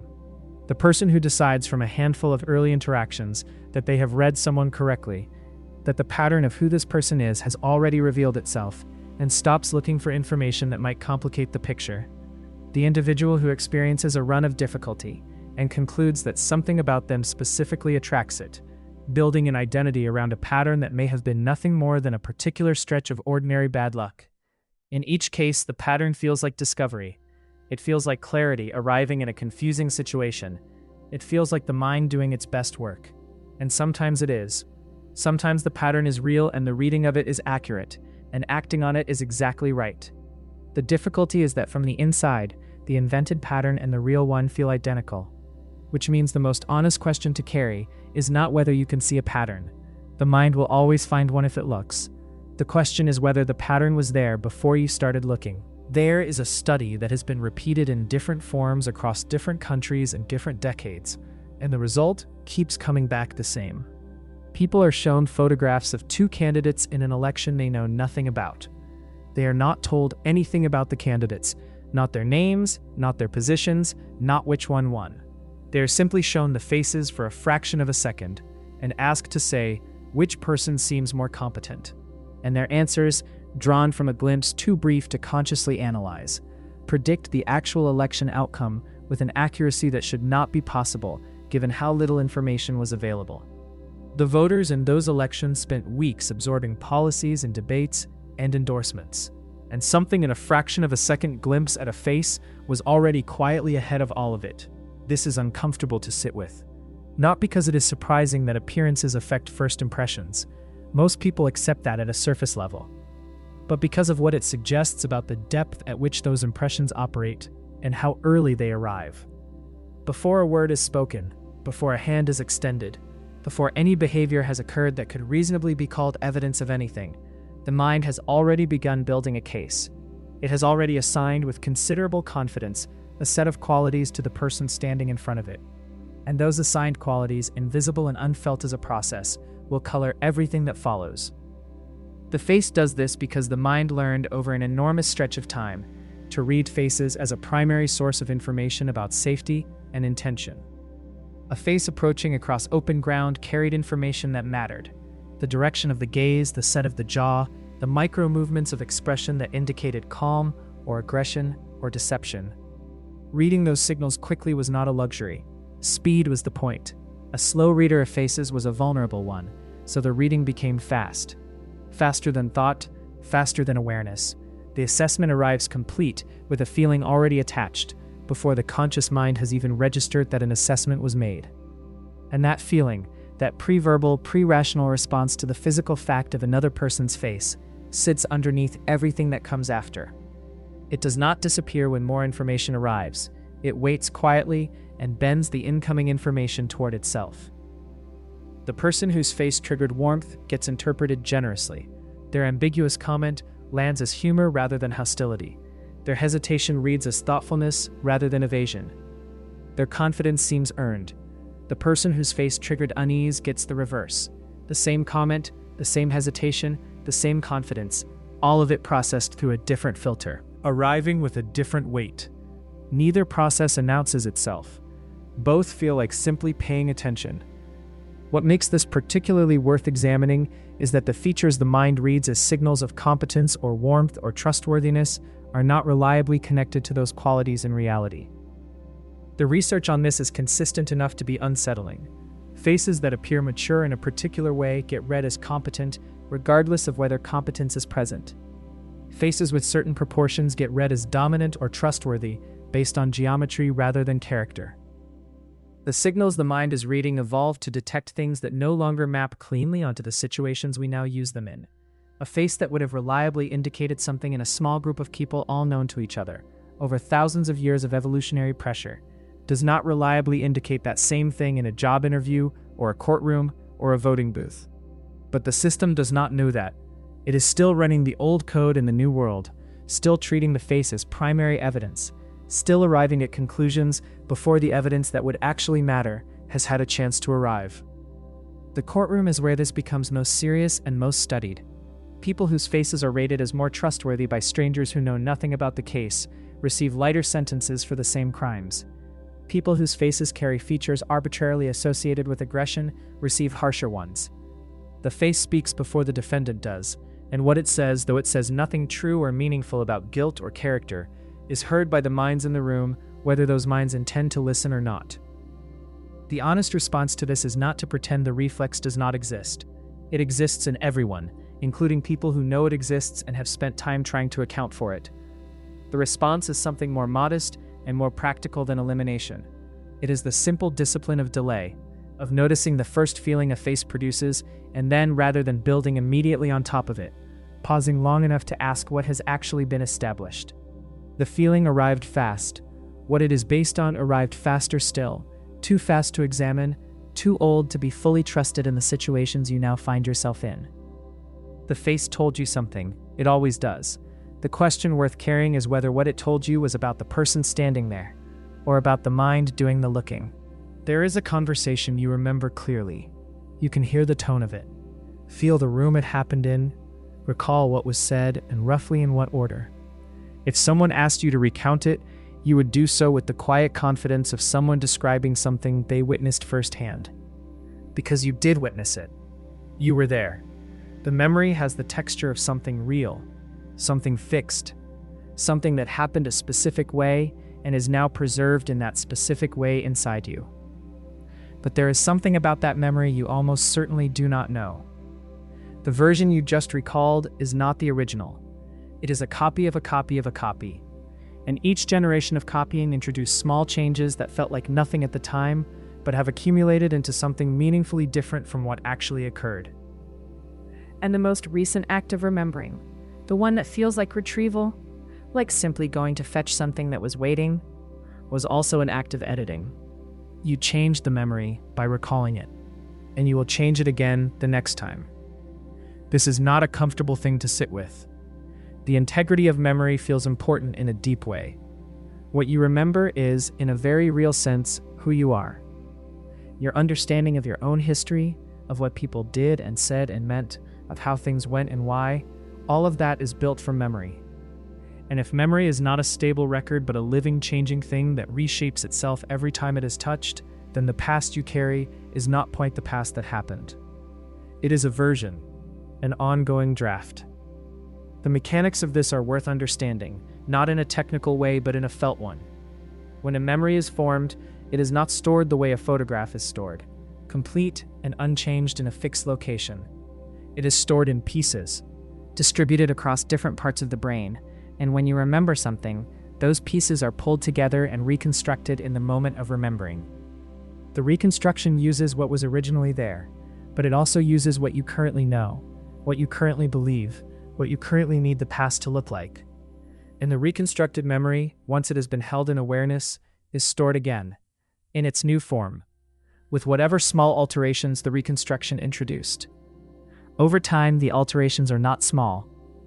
A memory recalled often, a significant one, a painful one, a cherished one, something that gets taken out and examined regularly, is a memory that has been reconstructed and restored many times. Each pass leaves traces. The emotion attached to it shifts slightly. The details that fit the current understanding stay vivid. The details that create friction with what you now believe quietly fade or reshape themselves.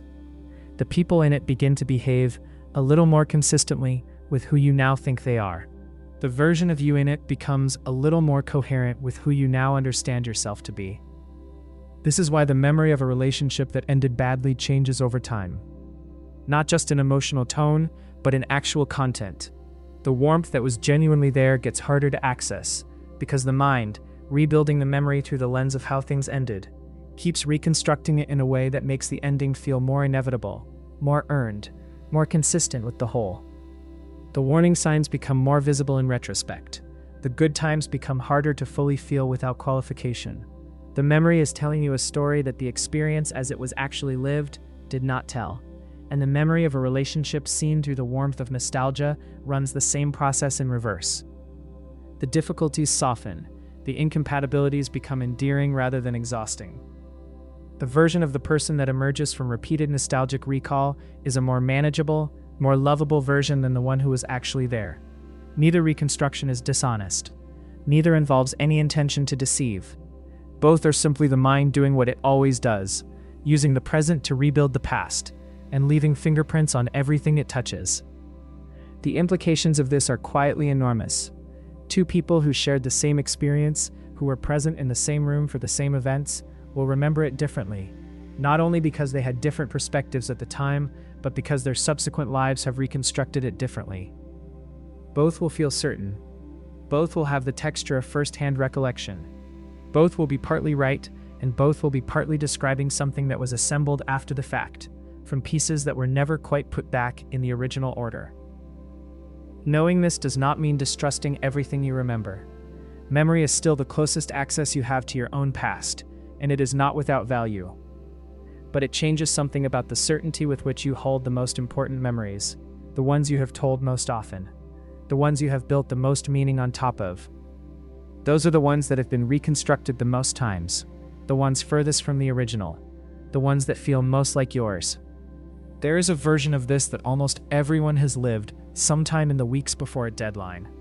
The deadline exists, has existed for a while, sits on the calendar with a fixed and undeniable date. And for most of the time between its setting and its arrival, it lives in a kind of soft focus. It is real but not urgent, present but not pressing. There is time, and time has a way of feeling like more of itself than it actually is when there is still some of it left. And then something shifts. The date that was 3 weeks away becomes 10 days away, becomes this weekend, becomes tomorrow. And the thing that felt abstract and manageable for so long suddenly has weight and edges and a realness it seemed to lack entirely until it was almost on top of you. Nothing about the deadline changed. The date was always the date. The work was always the work. But the future has a strange property that the present does not. It can be known without being felt. And the gap between knowing something and feeling it is where an enormous amount of human difficulty quietly lives. The mind experiences time in a way that is deeply uneven. The present is vivid and immediate, full of texture and sensation and consequence that lands in real time.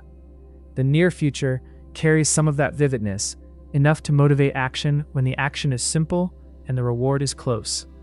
But the further out something sits, the more it loses its felt reality. Not its logical reality. You can know, in a perfectly clear intellectual sense, that something far away will one day be close.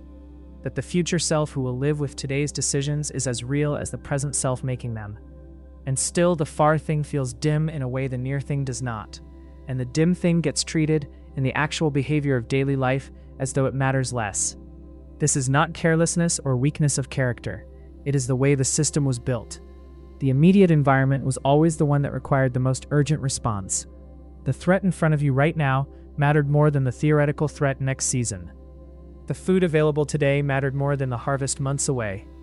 A mind calibrated entirely to distant consequences, unable to respond to present ones with appropriate urgency, would not have survived long. So the present got priority. It always gets priority. And everything further out gets handled with the part of the mind that deals in abstraction, rather than the part that deals in felt reality. The result is a consistent and consequential gap between what people know about the future and how they actually treat it in the decisions of daily life. The person who knows, with complete intellectual clarity, that the choices being made now about health or money or relationships will compound across time.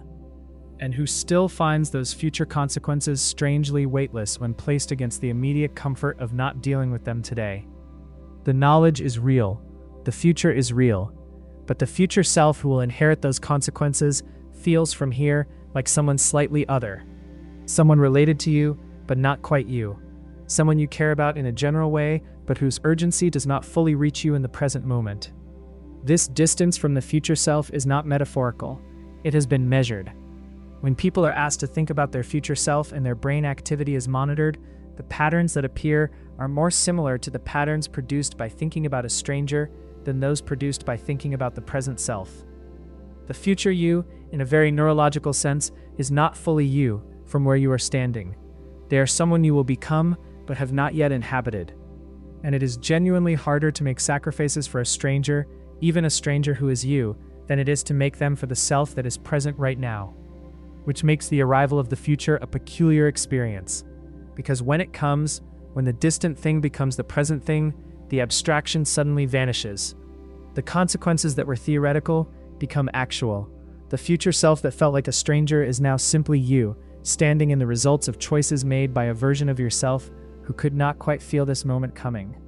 And from inside that arrival, looking back, everything seems obvious. The trajectory was always pointing here. The signs were always readable.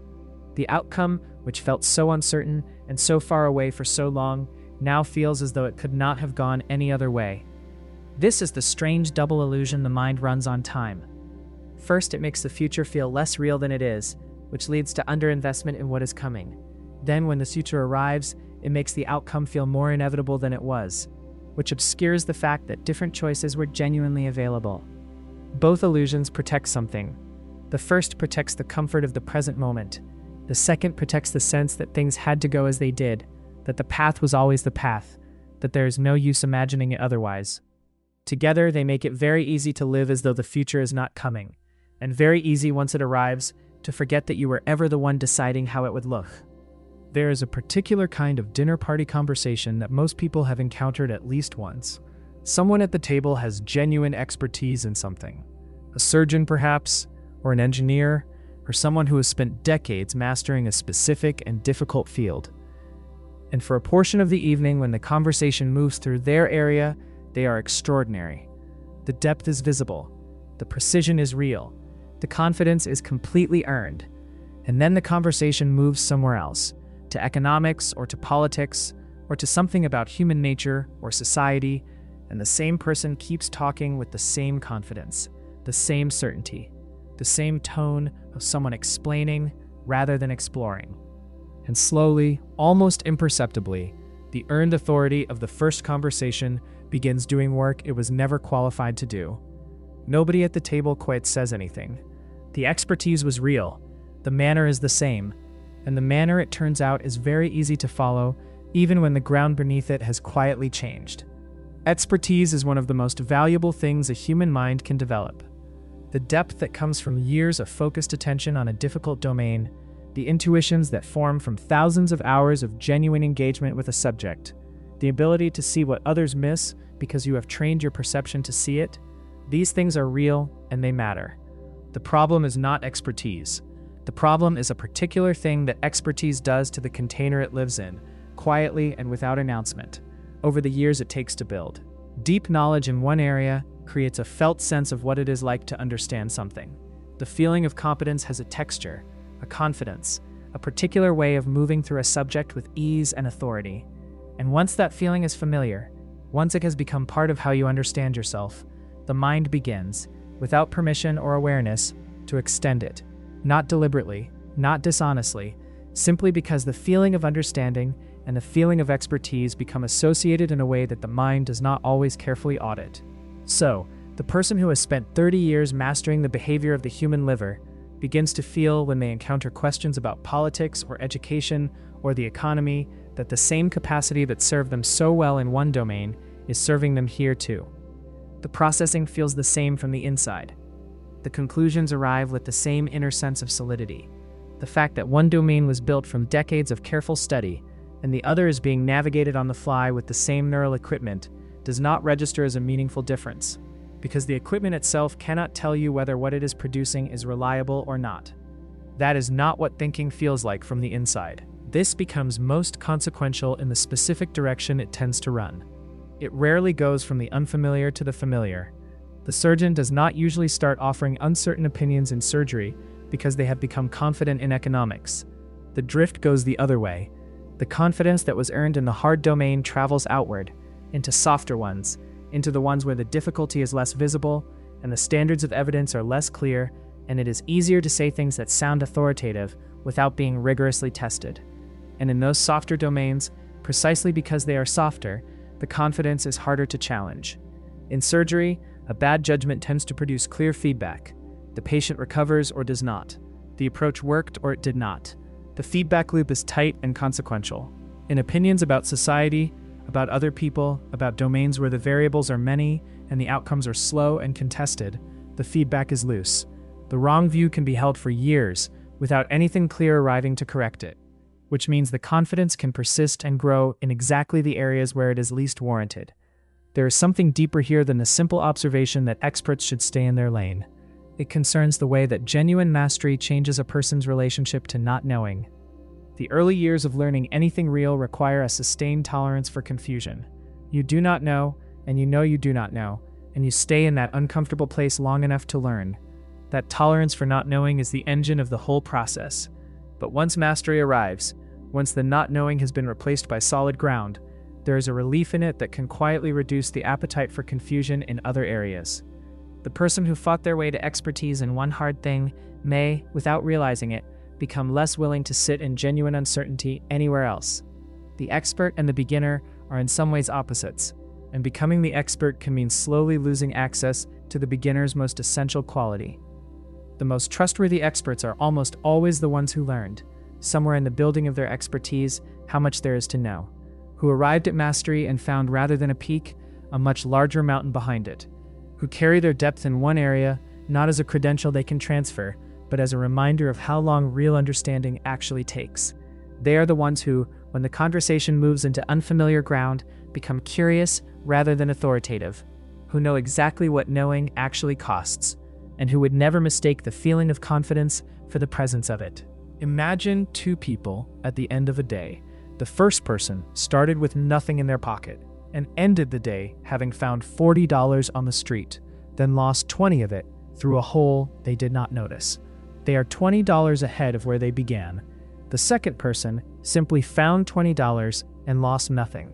They are also $20 ahead of where they began. The math is identical. The ending is identical. And yet, if you ask the first person how their day felt, the lost 20 will sit in the story with a weight that the found 40 does not quite balance. The gain will be pleasant. The loss will be felt. This asymmetry is not a quirk of personality or a failure of perspective. It is one of the most consistent and thoroughly documented features of how human beings experience outcomes.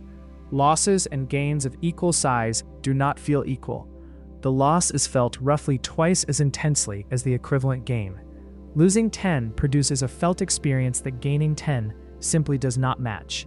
And this imbalance, running quietly beneath decisions and reactions and the way an entire day can be colored by one thing that went wrong despite several things that went right, shapes far more of a life than most people ever fully account for. The reason runs back to the same place so many of these tendencies run. For most of the time the human mind was being shaped. Losing something you already had was a more serious event than failing to gain something you did not. Losing the food you had stored was an immediate threat. Not finding additional food was a problem, but a different kind of problem, one with more time attached to it. The mind that responded with greater urgency to loss, that allocated more attention and more emotional weight to what was being taken than to what might be acquired, was a mind that protected what it had. And protecting what you had was for a very long time the more pressing half of survival. So the system is calibrated for loss in a way it simply is not calibrated for gain. And that calibration now runs in a world where most of the losses are not about survival at all, where the thing being lost is money or status or comfort or the particular outcome you had quietly begun to expect, and where the intensity of the response is wildly disproportionate to the actual stakes involved. You can feel this in the way a criticism lands against a compliment. 5 people tell you that something you made was good. 1 person tells you it was not. and the 1 sits differently than the 5, not because it carries more logical weight, but because the mind, calibrated to attend to loss and threat, treats the negative signal as more urgent than the positive ones. The compliments are pleasant. The criticism is something to be processed, returned to, examined, defended against. They do not cancel each other out. They occupy different parts of the attention in ways that have nothing to do with their relative importance. This plays out in financial decisions in ways that are particularly consequential. The pain of watching money already held decrease in value is felt more intensely than the pleasure of watching it increase by the same amount, which means people will often hold losing positions far longer than makes sense, waiting for a return to the original number that restores what was lost, rather than accepting the loss and making the decision that the actual current situation warrants. The loss has a grip that the equivalent gain never had. Getting back to where you were feels more urgent than getting somewhere better, because the mind is not measuring from zero. It is measuring from what it once had, and the distance between that and now feels like a wound in a way that an equivalent gain never quite feels like a gift. It reaches into how people treat their time, their energy, their emotional resources. The fear of losing what is already there, a relationship that is familiar, a position that is comfortable, a version of a life already built, will often outweigh the pull of something genuinely better, because the better thing is a potential gain, and the familiar thing is a potential loss, and the mind weights them differently before the conscious reasoning even begins. There is something worth sitting with in the particular unfairness of this.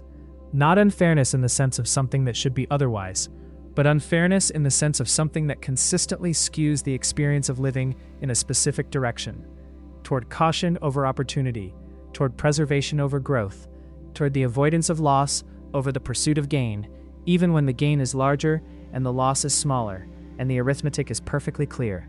The bad day that contained one real loss and several genuine gains will be remembered, on balance, as a bad day. The relationship that held years of warmth and one significant betrayal will be remembered, on balance, through the betrayal. The life that contained more good than bad will still carry the bad in sharper focus than the good, simply because that is how the instrument is set. Knowing this does not rebalance the instrument, but it does something almost as useful. It lets you see that the sting you are feeling is not always a reliable signal of the size of what was lost. Sometimes it is just the sound the mind makes when it loses anything at all. There's a meeting that happens in organizations everywhere, in companies and committees and families and friend groups, where a decision needs to be made. Around the table or in the room, several people have private reservations. Not identical reservations, not the same specific doubt, but each person carries something, a question, an unease, a sense that the direction being proposed is not quite right or not quite ready. And one by one, as the conversation moves around the room, those reservations stay quiet. Someone senior speaks with confidence, and the doubt in the room loses a little of its footing. Someone else agrees, and the agreement has a momentum now. And by the time the decision is reached, it appears unanimous, appears obvious, appears to have been the clear and collective conclusion of a room full of thoughtful people. And it was, except for everything that was never said. The reservations did not disappear, they were simply never spoken. And the unspoken ones, the ones that each person assumed were theirs alone, were in many cases the most important things in the room. Belonging to a group does something to thinking that is difficult to feel from the inside, because it doesn't arrive as pressure. It doesn't feel like being told what to think. It feels most of the time like simply being part of something, like shared understanding, like the particular comfort of moving through the world with people who see it similarly, who have a common language for things, who confirm in their daily presence that the way you read a situation is approximately how it ought to be read. That comfort is not nothing. It is genuinely valuable. Human beings are not built for complete isolation from shared frameworks. The sense of belonging to something, of being held within a group's understanding of what matters and why, meets something real in the human need for connection and meaning. The problem is not the belonging. The problem is what the belonging slowly asks for in return, and how quietly it asks. Because groups, simply by existing as groups, create a pressure toward coherence, toward the members seeing things the same way, toward agreement being rewarded, even if only with the small warm signal of nods and recognition, and disagreement being costly, even if only with the small cold signal of a brief silence or a slightly different quality of attention. These signals are not dramatic. Nobody announces that the person who disagrees will be punished, but the signals do not need to be dramatic to be effective. They only need to be consistent, and they are always consistent, in every group, everywhere, because the group's continued coherence depends on them. Over time, the individual inside the group begins to calibrate, not deliberately, not through any decision to surrender their judgment, but through the ordinary social learning that has always been one of the mind's primary activities. What kinds of observations land well here? What kinds of questions are welcomed, and what kinds create friction? Where the edges of acceptable thinking sit, not because anyone drew them explicitly, but because the responses of the group have sketched them in over time. And the individual absorbing all of this begins to think within those edges, begins to pre-filter their own thoughts before expressing them, begins eventually to pre-filter them before fully forming them. The thought that would not be welcomed in this group starts to feel, with enough time, like a thought not worth having. Not a forbidden thought, just an unpromising one that leads nowhere useful given the landscape around it. And so it doesn't quite arrive in the way it would have if the person were thinking alone. This is how groups end up making decisions that no individual member, thinking independently, would have endorsed.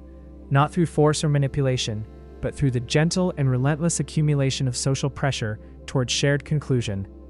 Each person, at any given moment, is exercising what feels like their own judgment.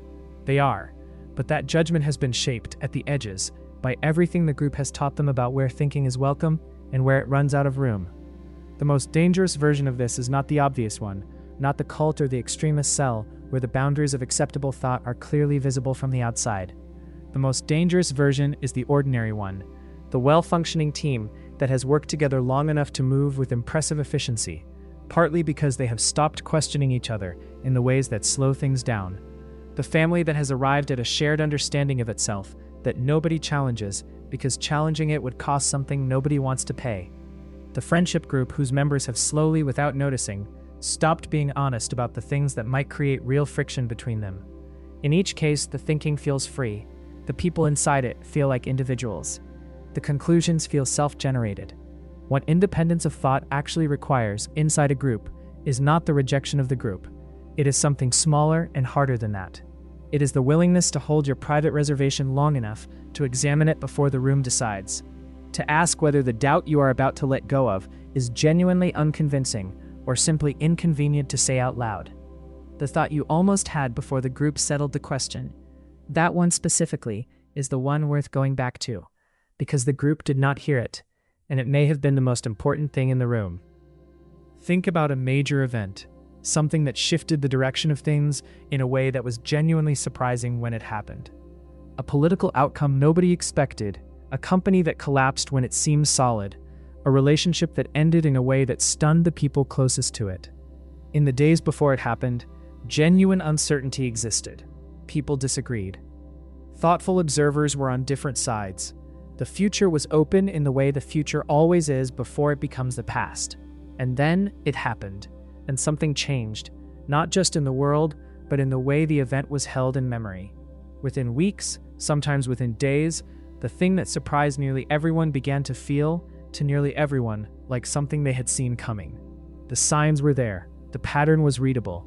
Looking back, it seems almost inevitable that things would go this way. And the surprise, which was real and widely shared at the time, quietly rewrites itself into something closer to confirmation. Of course it happened. It was always going to happen. Anyone paying close enough attention could see it. The problem is that many of those people were paying close attention, and they were still surprised. And the certainty they now feel about the inevitability of the outcome did not exist in them before the outcome arrived. It was constructed afterward, quickly and seamlessly, in the space the surprise used to occupy. This is one of the mind's most efficient operations. Once an outcome is known, the mind rearranges its memory of the preceding events to make the outcome feel like the natural destination of everything that came before. Evidence that supported the outcome becomes more salient in memory. Evidence that pointed elsewhere loses its weight. The story of what happened gets retold with a cleaner narrative arc, one in which the ending was implied by the beginning in a way that feels obvious now, that both the beginning and the ending are visible at once. The feeling produced by this rearrangement is a feeling of understanding, of having learned something, And this is precisely where it becomes most costly. Because the lesson being extracted is often not a lesson at all.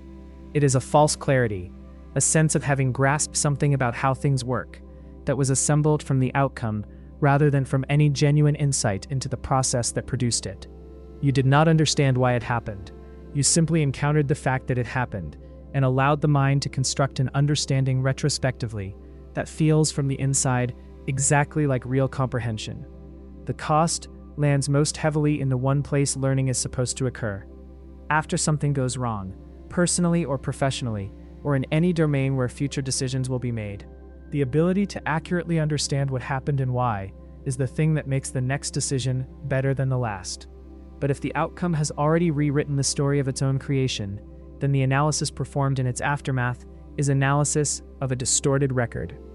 The mistakes that led there are harder to see because the mind has already smoothed the path to the outcome, making it look more like the only possible destination than the contingent and avoidable result of specific choices it actually was. This is why experienced people sometimes learn less from their failures than less experienced people do. The expertise brings with it a more powerful sense-making apparatus, one that can construct a compelling retrospective narrative from almost any outcome, which means failures get absorbed into the story without fully disturbing it. The expert explains the failure, sometimes brilliantly, in ways that leave the underlying assumptions that produced it largely intact. The explanation is satisfying, the learning is shallow, and with successes it runs the same way. The success that was partly accidental gets reconstructed as the product of good judgment.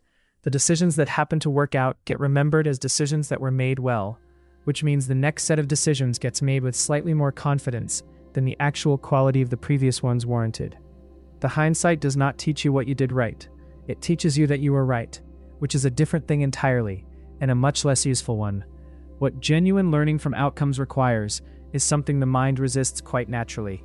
It requires going back to the moment before the outcome was known and sitting honestly in the uncertainty that existed there, reconstructing, as faithfully as possible, what was actually believed and why, what alternatives were genuinely live, what information was available and what was not, and then asking whether the outcome was really the predictable product of those specific conditions, or whether it involved chance, or misreading, or a factor that could not have been anticipated. That reconstruction is hard. It requires holding the known outcome loosely enough to see the moment before it clearly, which the mind, having arranged everything around the outcome, does not want to do. It wants the certainty. The certainty feels like wisdom. It feels like the reward for having lived through the thing and emerged on the other side with understanding. But certainty that arrived after the fact is not wisdom. It is the story the mind told itself so that the experience would feel like it meant something clear. Real learning lives in the uncertainty before the outcome, in the honest account of what was genuinely unknown, in the version of events that existed before the ending arrived and rewrote everything that came before it. There is a thing that happens in physics that most people have heard of, but few have really let land. When scientists try to observe the behavior of very small particles, the act of observing changes what the particles do. Not because the instruments are clumsy or the technology imperfect, but because at that level of reality, the observer and the observed are not as separate as they appear. The looking is not neutral. The looking participates. And the thing being looked at behaves differently because it is being looked at, in a way that cannot be fully separated from what it would have done if no one were watching. Most people encounter this as an interesting footnote about the strangeness of physics, and then move on.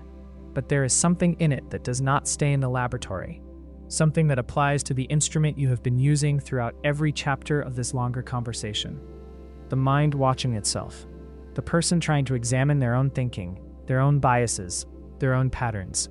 The watcher who, having learned something about how observation works, now turns that learning back on themselves and finds that they cannot stand outside themselves to do it. This is the final layer, and it is a quiet one. Everything explored in the chapters before this one, the lenses built in childhood, the stories that were already written, the comfort of being right, the crowd inside your head, the maps mistaken for territory, all of it was examined from a position that felt like solid ground, like a place outside the thing being looked at, where you could stand and see it clearly. And that feeling of solid ground, that sense of having stepped back far enough to observe your own thinking, is itself a product of the very mind doing the observing. You cannot fully step outside the instrument you are using to do the stepping. This is not a reason to stop looking. It is the most important thing to understand about the looking, because the person who does not examine their own mind at all is entirely inside it, moved by its currents without any awareness that currents exist. Every chapter in this longer conversation was an attempt to name some of those currents, to make visible the things that operate most powerfully precisely because they are invisible, and there is real value in that. The named thing is slightly less automatic than the unnamed one. The pattern you have seen in yourself even once has lost a fraction of its power to run without your awareness. But the person who examines their mind and concludes that they have now largely corrected for its distortions, who walks away from the examination feeling cleaner and clearer than before, has made a different kind of error. The examination was real, and the confidence that followed the insight is the same mechanism wearing new clothes. The bias blind spot that Chapter 15 described does not exempt people who have spent time thinking carefully about bias. If anything, it finds them more comfortable in the new clothes, because the clothes look so much like self-awareness. The watcher is never neutral. The watching changes what is watched. When you turn attention toward your own thinking, the thinking you find there is already shaped by the fact of being looked at. The story you tell about your patterns is told by a mind that has patterns. The conclusions you reach about your biases were reached through the same cognitive machinery that produces bias. You cannot audit the instrument using only the instrument. What this means in practice is not paralysis. It is not the conclusion that self-examination is useless or that nothing can be known. It is something more like a permanent and comfortable uncertainty about the completeness of your own view, a willingness to hold even your most careful self-knowledge with a degree of looseness, to treat the understanding you have built of your own mind not as a finished map, but as a working draft, one that is more accurate than no map at all, and less accurate than it feels in the moments when it seems most clear. The people who carry themselves with this kind of looseness are recognizable in a specific way. They are not uncertain in the sense of being lost or uncommitted. They hold views and they act on them, and they do not perform endless hesitation in the name of humility. But they carry their certainties differently, more lightly, with a background awareness that the view from inside any mind, including a carefully examined one, is still a view from inside. They are curious about being wrong in a way that does not feel threatening.